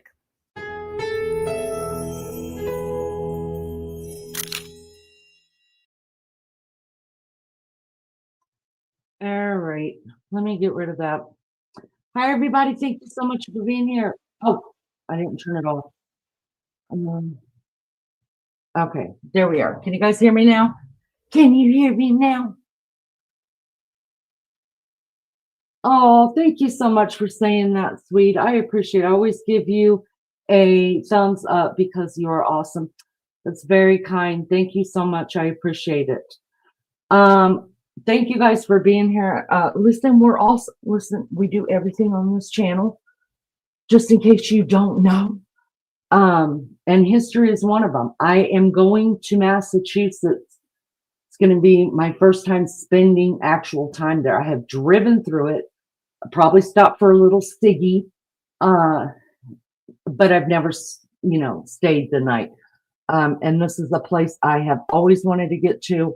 So I'm trying to plan the trip within the next few weeks, around work, the 10th grandchild coming, and and Beefcake has a Canada trip. So I've got two dates, my work date and Beefcake's trip already on the calendar. And we won't know about the baby. Prayerfully, she can keep her blood pressure under control, and the baby doesn't have to be delivered any earlier than 37 weeks. So, and the 10th is out too. Thank you. See, that's what I'm talking about. I need help with calendars, because that is the 10th baby's baby shower. So thank you guys for being here. I appreciate it so much. I want to get back to the Salem thing because I feel like that had more interest in what people are more interested in, especially during these months that we're in the Burr months, September, October. We like kind of scary little things. Bye, Ann. Have a good day. Thank you for coming in. So I do have another Salem, Massachusetts thing that I want to share with you guys because what I did find out through my research on what to see, the important things is that they think they're almost 100% sure they know exactly where the so-called witches were hung at. And so that's a good place to go. All right, Sweet is getting him some more coffee. Sean is up here on panel with us. If you missed earlier, us earlier, C showed her house. So let me pull this back up. One day I'm gonna be able to stay in the Lizzie Borden house. I'm fascinated with it. Leanie, I could see why that place is full of history. Thank you, Focus. I am huge into history. I love it so much. I wished I had realized earlier on in life that I was a history buff. I didn't realize that until I was well into my 30s. Yeah, I remember going to that place too, Leanie. I mean, Sean, you're blessed. You got to go. Yeah, that was back in 1992 when I was a 7th grader or 8th grader. This is where your dad was from, right? Massachusetts. Yeah. And the other thing too was my stepmother tried to shove a bunch of American history up my ass. Hey, easy, Sean. That's the jam. No. I'm not saying it disrespectfully. She just tried to manipulate me and take me away from, you're American. You're no longer Hawaiian. I was like, whoa. No, I know what you're saying, Sean, and Yeah. it's not you are an American, as in you're part of the United States, Yeah. But she's but trying to say, oh, you're you know, Hawaiian. That's your yeah, culture. she tried to manipulate where, oh, America owns Hawaii. Get over it. Yeah, I get it. Oh, I didn't know Focus was Spirit Time. Oh, hi, Spirit Time. So glad you're here. All right, I want to show you this other video that I found of Salem. I thought it was very, very interesting. Maybe you will too. And then I promise just to chill out about this kick that I'm on about wanting to see this place so bad. Again, this is not my work. We are using this as fair use. So don't come at me. StreamYard, YouTube. All right, here we go. Let's see. Is this really 25 minutes long? Because if it is, we're going to watch it on fast forward as well. Let's reset the playback, 125. All right. If you guys have to leave before this is over, thank you so much for the ones that have hung out with me for this long. The ones that continue to hang out with me, I appreciate it. This is my jam, you guys. This is where I'm going next month. And so I was hoping somebody from Massachusetts would come in and give us their take on it. We will talk to Sean right after this video is over. His father, who passed away recently this year, was from Massachusetts. Sean is from Molokai Island in Hawaii, and but he has visited his father in Massachusetts before. So he actually Pennsylvania. I'm sorry. So he's actually been to these places. So we'll talk to Sean about that in just a few minutes. As soon as this one's over with, this will be the last one that I show, I promise, because I could just keep doing this. This is what I do all the time, you guys. I'm always just searching for crazy stuff, whatever I get in my head. But here we go. I'll mute out. Today we're in Salem, Massachusetts. We only have 24 hours to spend in this Halloween town and wanted to maximize our time as much as possible. In this video, we'll show you exactly how we saw almost everything in Salem in one day. If you plan on visiting Salem, I hope this video will give you a great idea of things to see, places to eat, tours, and more. Happy Halloween.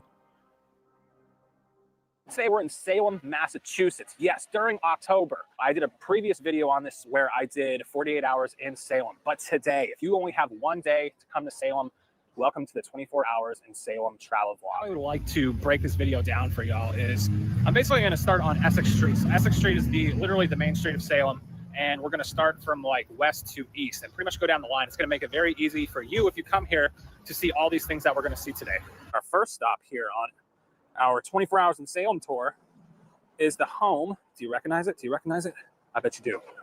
The home of Allison and Hocus Pocus. And yes, they actually did film a lot of Hocus Pocus here in Salem. If you want to go check out my full-blown filming locations tour, links will be down below. In real life, it's the Ropes Mansion. In Hocus Pocus, Allison's house. It looks like you can go in and tour this. However, it is sold out today. So if you want to do this, make sure you get your tickets early because it's already sold out. Now, if you're familiar with the movie Hocus Pocus, right here would have been the spot where Max and Danny kneel down. They hug it out and then they go continue their trick-or-treating right here. Right next to Allison's house is the very first church in Salem. It was founded in 1629. A hop, skip, and a drop away from Allison's house is the famous Witch House of Salem. Now, this is usually packed to the max. It's actually not too bad right now, but the famous Witch House where everyone comes and gets their photos outside right about there. Fun fact, the Witch House was the former home of Judge Jonathan Corwin, one of the very few locations still around in Salem with direct ties to the Salem witch trials.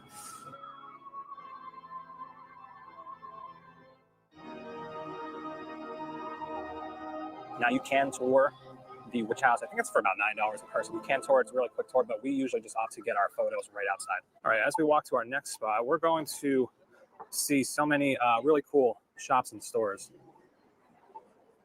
Another cool shop to check out is this caramel, looks like pastries and macaroon shop. Look how good they look. All different flavors. Probably one of the best things once you approach like this town square up here, they block the road. So you don't have to worry about getting hit by any cars like I usually have to. You know how that goes. I'm not sure what this attraction is. I've never been here before.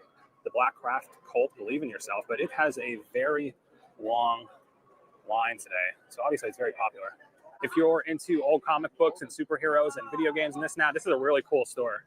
Go and check it out, Harrison's. This is a really interesting store we usually try to get into each year. Hex, Old World Witchery. Well, my friends, we've made it to the town square, town square, town center sale, and this is pretty much what it looks like in October, and it's only going to get worse as the month goes on. But this is a really cool place. There's a Bewitched statue straight ahead, which we'll go check out. This is a great place to have. They have so many restaurants. I got to go try and get a photo with the Bewitched statue, so let's head there. And there she is in all her glory, the famous Bewitched statue in Salem. As you can see, it's usually a pretty long line to get your photo with Bewitched statue, but if you want it, it's definitely worth it. We have a couple photos here with her. This is one of our favorite places to eat, the Gulu Cafe. However, it is always slammed. The last 2 years we didn't get to eat there, but 3 years ago we did. But I'm pretty sure this is the line to go in. Time for lunch, and we've eaten here before. The last time we were here, actually, this is my brother's pick, and it's so good. And it was so quick to get in compared to some of the other restaurants. A lot of outdoor, indoor space. We were very happy with it. Hopefully, we're happy with it again. Oh, they got 2 hangs out. I'll give you 2 seconds. Derby comes through again.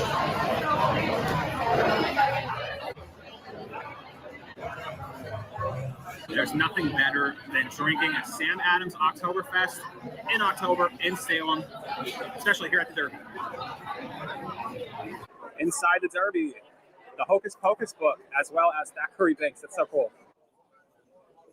So if you want to see an actual haunted building here in Salem, you got to come down this way. Search the Merchant House, a Salem, Massachusetts hotel. We're blocked off here today, so this is as close as I can get. But there is a famous photo. I will throw it in this video, but there's a famous photo of a full apparition ghostly woman taken on the 2nd floor of this building right here. I'm just going to say probably the most haunted building in Salem right here. It's a cool van if I ever did see one. Next, I want to take you to a few places that you'll need to drive to, but are definitely worth seeing if you're into the history of the Salem witch trials. These locations are in the town of Danvers, 20 minutes north of Salem. The first spot is the Samuel Paris Archaeological Site. If you type that into Google Maps, it'll take you right there. This is where the Salem witch trials all began. This is what I was looking for right here. It was in this house. In 1692, that Tituba, Reverend Paris' slave, told the girls of the household stories of witchcraft, which nurtured the village witchcraft hysteria and resulted in the deaths of 23 persons. This house was the scene of many incidents during the hysteria and is one of the most important sites in colonial American history. Let's go take a walk in, shall we? I'm going to go down the steps into where the home was. This is literally where the Salem witch trials story starts. Literally right here.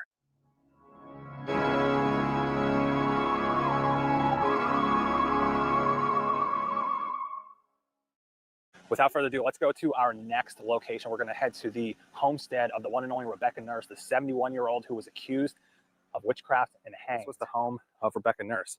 Now, from what I understand, it was about half this size when she actually lived here. They redid some things and added on.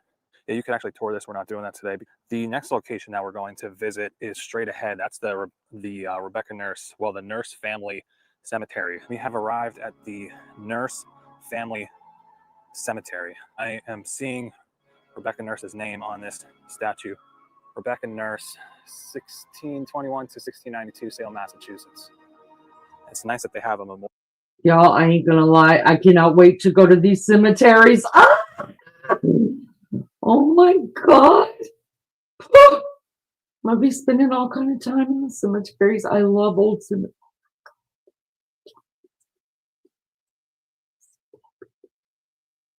Memorial for her right here. Well, where we are headed now, through the woods, through somebody's side yard, but it's okay as long as you're here during the right hours. We are heading to the actual site of the Salem witch hangings. This is probably the coolest thing you'll see in the town of Salem. Ladies and gentlemen, this is the site, confirmed site by researchers not that long ago. the confirmed site of the Salem witch hangings in 1692. All right, now that we've seen the actual the hanging location of the Salem witch trial, and we're going to head right down there, which is the Proctor's Ledge Memorial here today. So let's go. We've made it to the Proctor's Ledge Memorial. Over here, they have all of the victims' names. Wait. I got to tell you guys something about that. So where he was standing, where all the trees are, pardon me, where he was standing, and he said that it has been confirmed that that's where all of these people that are names are on this wall were hung. Let me go back just a little bit because I want to show you guys where he's looking down the hill. Oh, I got to go back over here. Hold on. I found this fascinating. All right. So right here, these trees, if you could see my cursor, this is the trees where they were hung from, right? But all right, let me play this and then I'll stop it where 1692. All right, now that we've seen the actual the hanging location of the Salem witch trial, and we're going to head right down there. All right, let me stop it right there where he's pointing to. So this is actually like a ravine or a hill that's kind of going down. Once the people were hung, this is what happened. So there was like 2, 3, 4, there were several people. Some people were just hung on one day, and then the next day there'd be 2 or 3, and then the next day, whatever. Okay. What they would do is after they were dead, they would take them down from these trees and they would throw them down this hill into this ravine that's back here, right? And then they were left there. The bodies were left there until dark. After dark, the families could come in and get their loved one's body from the ravine, and they would take the family out of Salem and bury them in unmarked graves because they were said to be witches, right? Not bewitched, but be witches. They were said to be witches, so they didn't mark their grave or anything else because no telling what would happen. Place would probably burn down and shit. So the people, as far as I know, I haven't been able to find anything. The people that were actually hung during the witch trials, there's no place that I have been able to find yet where those people's bodies were actually interred because they were known as witches, and if people knew about it, then they would come and burn down the houses or whatever structures were around at that time. So he's not telling you on this one, but I've watched his channel a couple times, and he does talk about how that happened, how back in the day when they hung people, they would just throw them down the ravine, and that the families would come in at dark and retrieve the bodies. All right, I just thought I'd give a little bit more information. Which is the Proctor's Ledge Memorial here today. So let's go. We've made it to the Proctor's Ledge Memorial. Over here, they have all of the victims' names in order by date. So Bridget Bishop went first on June 10th, 1692. Sarah Good, July 19th. Elizabeth House, Susanna Martin, Rebecca Nurse. And obviously, they have it at this location because where we just were up on the hill is literally right there.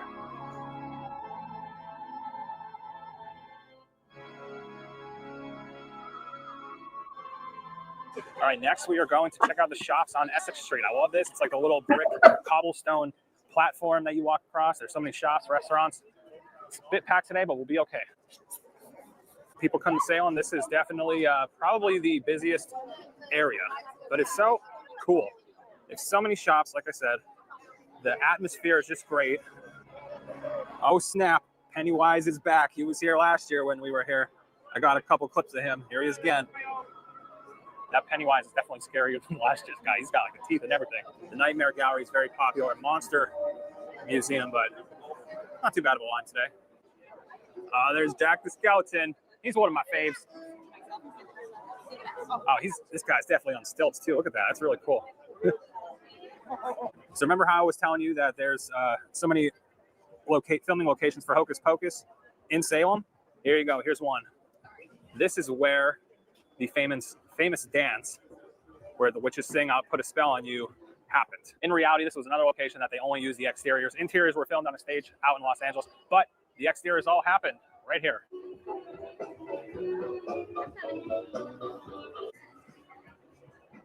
It looks like these people are on a tour, so I don't want to get in their way, but what's pretty cool is we get a quick shot of Max Dennison as he goes up the steps. Goes up right there in that window. City Hall is right to our right here, but if we walk down this way, there's some pretty cool shops and places back here as well.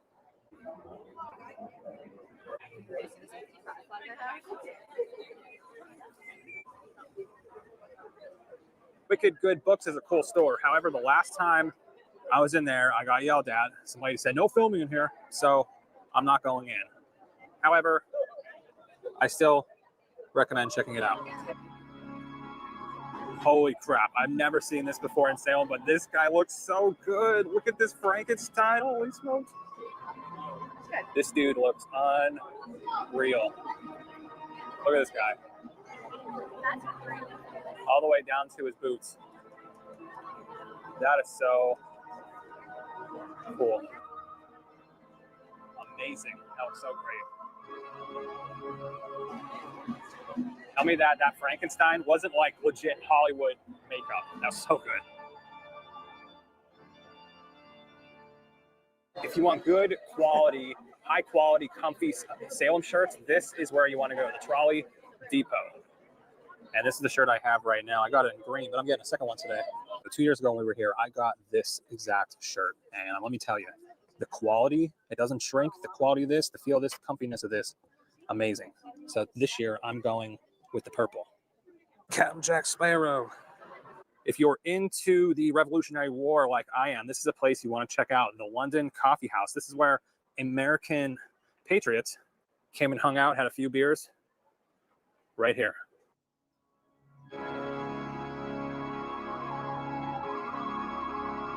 If you're a big mall person, the Witch City Mall is something to check out. It's all right. I didn't think it was that great, to be honest with you, but they have some cool restaurants over here. The Village Tavern, I recommend that. It's pretty cool. If you want to check out some really creepy stuff, go check out the Salem Witchboard Museum. On Essex Street, making our way down, and we're heading towards the Salem Witchboard Museum. So if you want to check this out, go to this Remember Salem Fine Wizard Wares. Gonna go in. Hey, there's Billy from Hocus Pocus, and the entrance is in the back. My wife and I love Harry Potter, and we actually like to come in here to check out the Harry Potter stuff.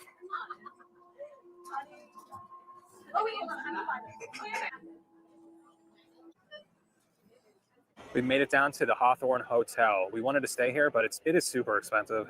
We were gonna stay here at night, but nope. Supposedly though, it's haunted. Another one of the most haunted places in Salem right here. Approaching our next location. One of the coolest, creepiest, nicest places to check out here is the Salem Witch Trials Memorial and the Charter Street Cemetery. But here's how you're gonna get here. This is Charter Street right here. You come down, and the entrance to the cemetery is gonna be right here. To me, this is a must-see if you're in Salem. Obviously, there's so many people here today, but these are all the memorials that they have for all of the victims of the witch trials. I like to come and visit these two. There's Martha Corey, hanged September 22nd, 1692, and then her husband, Giles. He was the only one who was pressed to death. I have other videos on him and his land.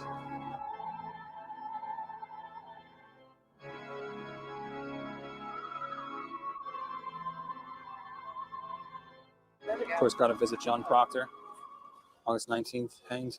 I think it's really cool how this tree is just growing into the memorial area. And the very first one is right here. Bridget Bishop, hanged June 10th, 1692. She was hanged alone. So I don't know if this is new or not. I've never seen this before. They require a reservation to go into the Charter Street Cemetery, which I've never seen that before. Usually we just go in this entrance right there. But here's the old Charter Street Cemetery. I have other videos where we actually go and walk through if you want to check those out. Reminder again, all my links will be down below for all of my Salem videos and the playlist. That's something you don't see every day. So probably the most famous grave in here would be that of Judge John Hawthorne, who was one of the judges who sentenced the Salem witch trial victims to death. And I have other videos where I show you that grave, but to give you an idea right now, it's right where these group of people are standing. They're all looking at his gravesite right there, Judge John Hawthorne. Another cool place we would want to check out, since we're right by the Salem Witch Trials Memorial, is this street right behind me. This has so many cool little shops, and there's a couple restaurants, Salem Wax Museum. Then there's that guy. Oh.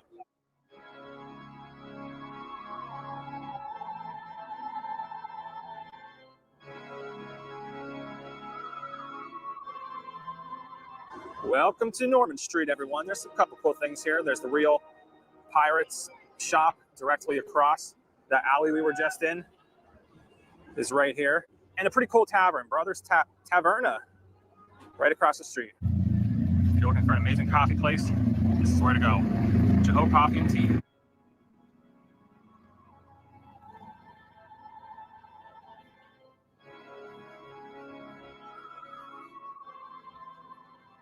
Every year we stop at Joe and get our coffees, and it's like one of my favorite coffee shops of all time. Definitely stop there and grab one before you go take your walk out to the lighthouse. Nicole has her Joe coffee, and she's ready to take the long walk out to the lighthouse. The goal is to make it out, let me zoom in for you, to that little lighthouse all the way out there. You're gonna come along with us. Not your typical beach, but they do have chairs set up here if you wanna come and sit. Now, it is definitely a little bit of a hike to get out here, but this has just become a family tradition for us every year. So we have to, and it's just worth it. If you can do it, it's worth it. We've made it to the lighthouse. We got our little family photo, which I'll throw in right now. Last time I made a Salem travel vlog, I was right about here, and I said, quote unquote, this is New England. I love it. Well, friends, we made our way to the Salem Park here, and there's two reasons why I want to stop here. More hocus pocus filming locations, so we'll get to them really quick. But it's something like, man, I love that movie. I got to stop and see. On this road right here, Max and Allison would have been walking. She would have gave him what he thinks is her number back, but on it really says trick or treat. Yes, those filming locations happen right here. Real quick, right here would have been the Salem High School in the movie. We would have seen all the teachers and kids walking out of that door, and Max would have parked his bike right there and then headed over to the park. How cool is that? Our next location, in my personal opinion, is the creepiest place to visit if you're in Salem, Massachusetts. I'm looking at it right now. It's the Satanic Temple in Salem. The Satanic Temple. This is pretty crazy to see in person. I'm not sure why. As of the making of this video, it's a Saturday night about 5 p.m. and it's closed. Yeah, it's you can't, obviously, the point of it is to go tour inside. We got our walking in to check out the Satanic Temple. It's definitely probably about a mile away from everything else, or more depending where you start. But if you want to come check it out, it's still in walking distance. Anybody tell me in the comments below where this is from, and I'll be your friend forever. As you can see, it's getting a little chilly out here. We are in October in New England, but we've arrived at our next location, Salem Witch Museum. Decided to walk through the park area, and we've made our way to the Salem Witch Museum. If you've never seen the museum before, it's worth a look. However, it's a little pricey, and we much prefer the Salem Dungeon Museum. They have live actors on stage that replicate the Salem witch trials. This is really cool this time of year here too. In the park, they usually have food stands pretty much any weekend. I don't know if you'll get it much on the weekdays, but like I said, today's a Saturday. So we can have a little fair in the park in Salem. We've made it back to Joe Coffee, and now we're going to head down this way because they have some really cool shops down here, but also our favorite restaurant in Finn's, where we'll be dining at tonight, Finn's, is down this way.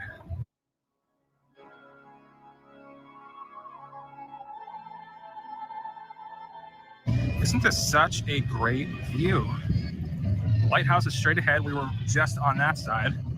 Now we find ourselves over here. Looks like this used to be one of our favorite shops in here, and it is no longer here. They changed it.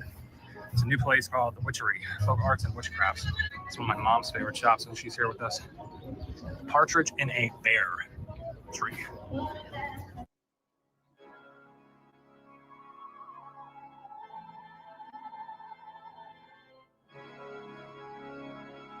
It's about that time for dinner. Time to go check out Finn's Seafood and Grill.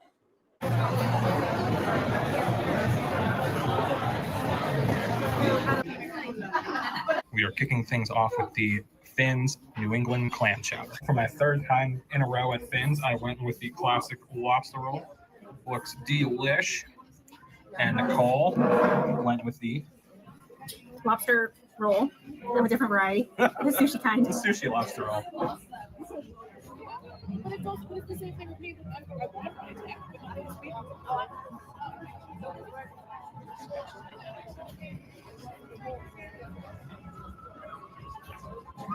All right, tell me, how cool is this? Hocus pocus, sisters. I smell children. Amok, amok, amok.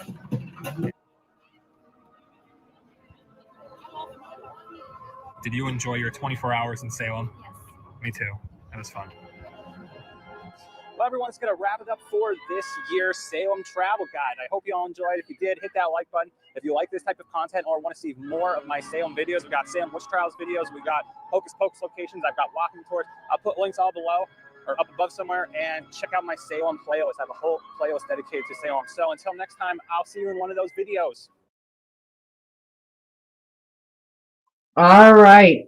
I know that was a lot of video watching for you guys, but that's just part of how I do things. And when I'm researching, I research a ton of crap and look at the reviews and all those sorts of things. I can't decide out of my list of things to see what I'm most excited about. I have to figure out the dates. It's looking like the first week of October is when we're going to be going. So I have to run those by. This is the first trip that I'm having to plan. Usually I tell Beefcake what I want, where I want to go, what I want to see, what I want to do, and he makes it happen. This time he's been like, no, like you plan it. No, I'm a little lost, but I'll give him the things. I'll tell him what all I want to see again and what I've researched and all this, and then he'll have to figure out what days, because obviously he's going to be doing the driving. I am super excited about this trip. I am excited about any trip just getting away, but this has definitely been a long time coming, this trip that I'm planning, and I'm excited about it. What says you, Sean? I was just going to tell you that if you're in Massachusetts, you might as well sneak over to Louisiana. Go to New Orleans. Louisiana. Or New Orleans. Sneak over to Louisiana. Yeah, go to New Orleans. Okay, do you know where Massachusetts is, Love Bug? Yeah, because I've been on the whole East Coast during that 3 months of summer because of my stepmother. Do you know where? She had toured the original 13 plantation states. Do you know where Louisiana is, honey? Yeah, I've been there. New Orleans. I stayed on French Square. Yeah, there's absolutely no way to sneak over there. You see, because what I was going to suggest is go over and see that graveyard over there. Oh well, yeah, that would be fun. That would be fun. Let me show you something for those that don't know. Those that are not in our country. Let me bring up a map to show you exactly where I'm going. Here, let me make it bigger so you can see it.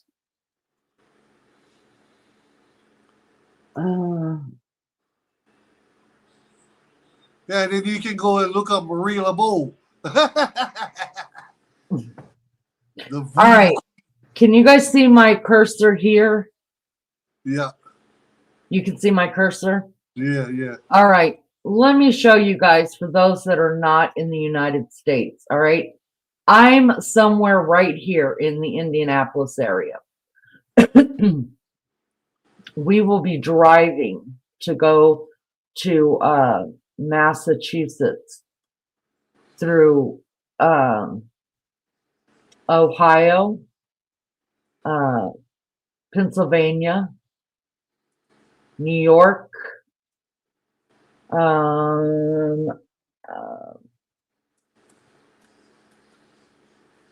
Pennsylvania, New York, Philadelphia, somewhere through here. Yeah, New York, and then we're going to hit the Providence, and then we're going to be right here in Massachusetts. That's a long way from way down here in Louisiana. way down here. So I am so thankful to say, out of all of these states, I have been to. Oh shit! I've been to most states. So I've been to 1,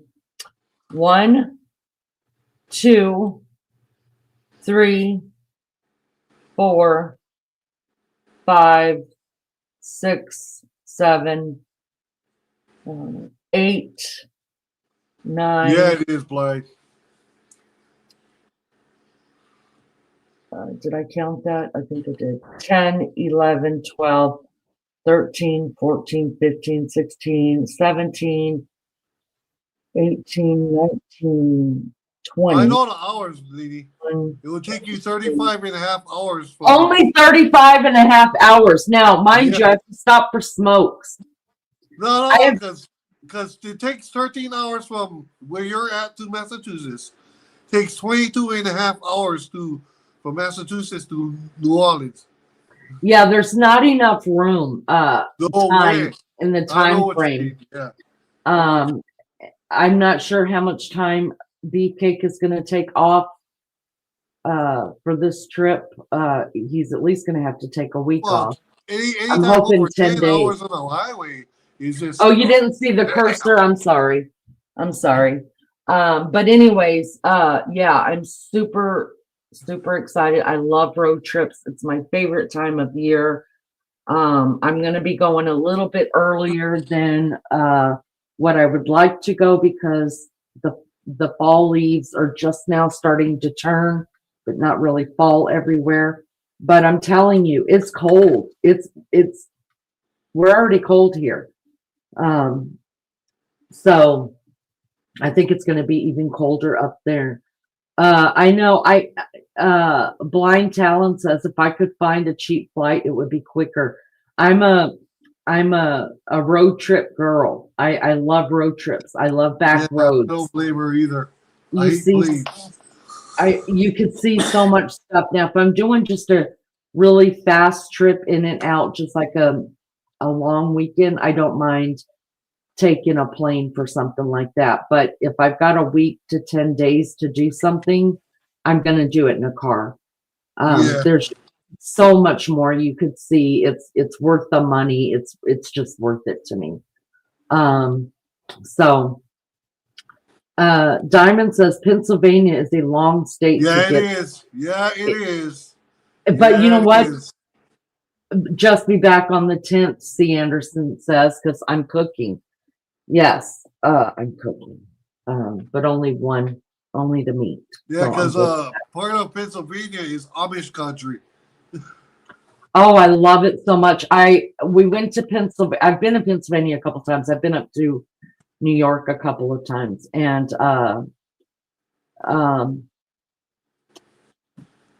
we went to the 9/11 memorial there, Flight 93, that went down in the Pennsylvania field there, and y'all, it's incredible. If you ever get the chance, a lot of people go to the 9/11 memorial in New York City, and I did too, and it's a very incredible place to visit.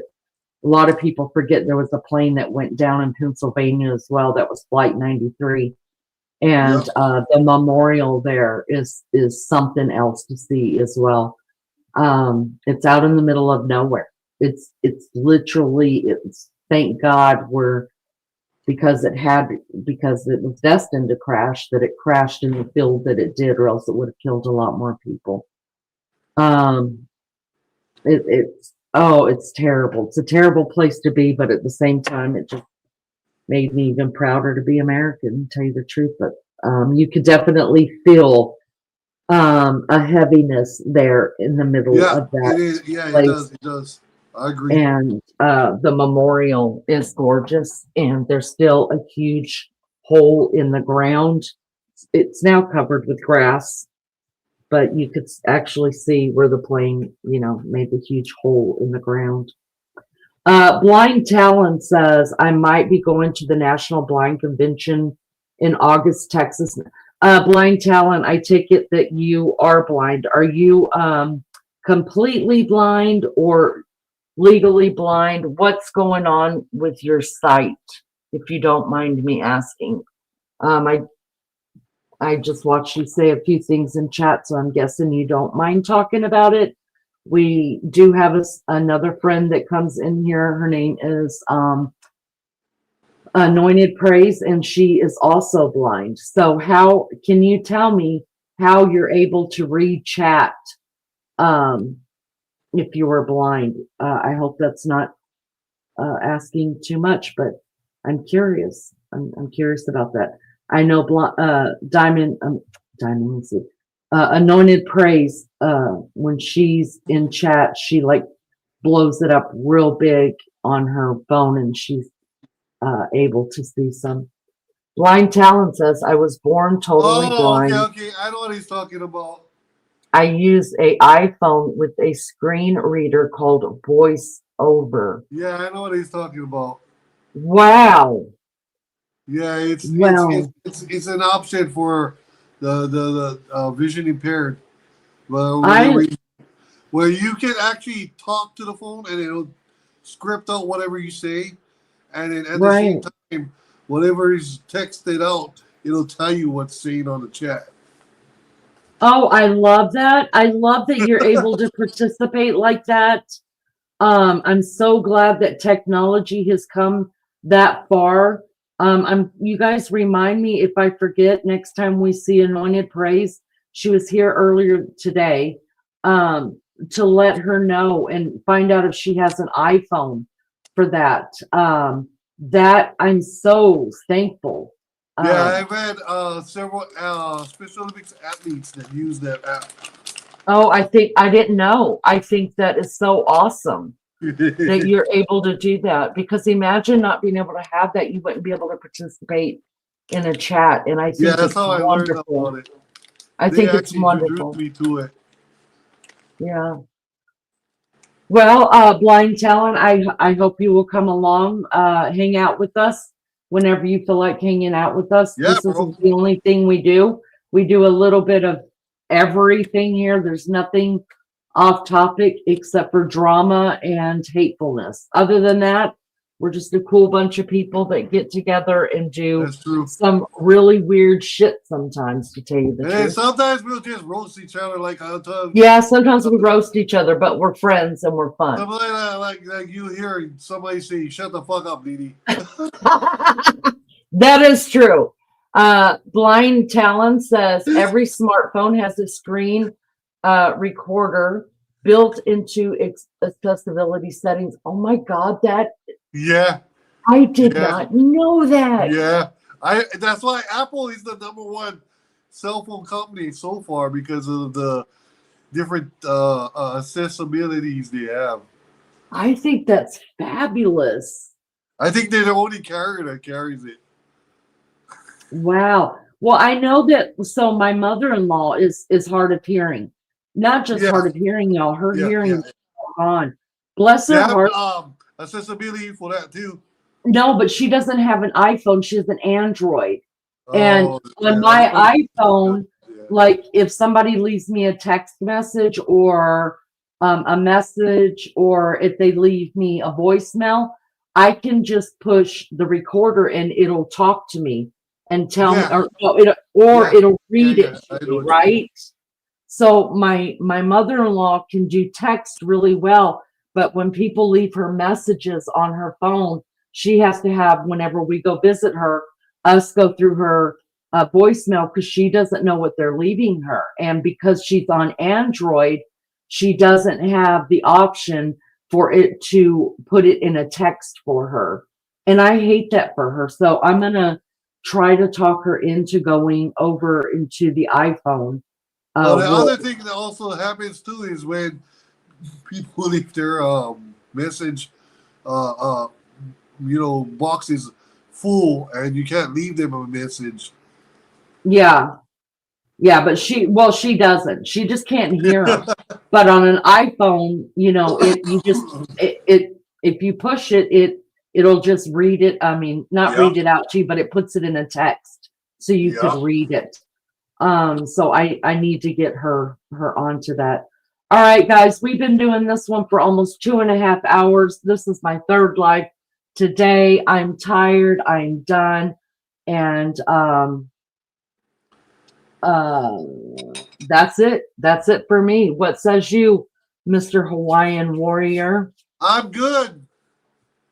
All right. Love Listen, you guys, you know that. we love you too, Sean, and you know that. And thank you for coming up on panel with me, hanging out with me. I'm always here for you. I love you so much, Sean. You're a good man. I'm thankful for your friendship. I want to thank C for showing us her beautiful home. Yeah. Want to welcome all of the newcomers. Blind Talon, thank you for coming in and spending your time with us. I hope you'll come back anytime and hang out. Thank you to the mods who keep the chat clean and flowing and being so welcoming to everybody. I appreciate you guys so much. Thank you to the members of the channel for helping pay the bills around here. And thank you for the chatters and even the ones that hang out in the bushes. Thank you for the view. I appreciate it so much. Take care of you guys, yourself. Be good to each other. Can't be good at it. Turn on your recorder, video something for me funny so that I can use it as content. I love you guys so much. Thank you for being here with us, and we'll see you next time. All right. Love you guys so much. Oh, and last but not least, if you haven't put happy birthday to J. Brad in the chat, please do that right now. Today is her birthday. We love you, J. Brad. Have a good day, and we will see you next time. All right? Y'all be good. Bye.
Big hug.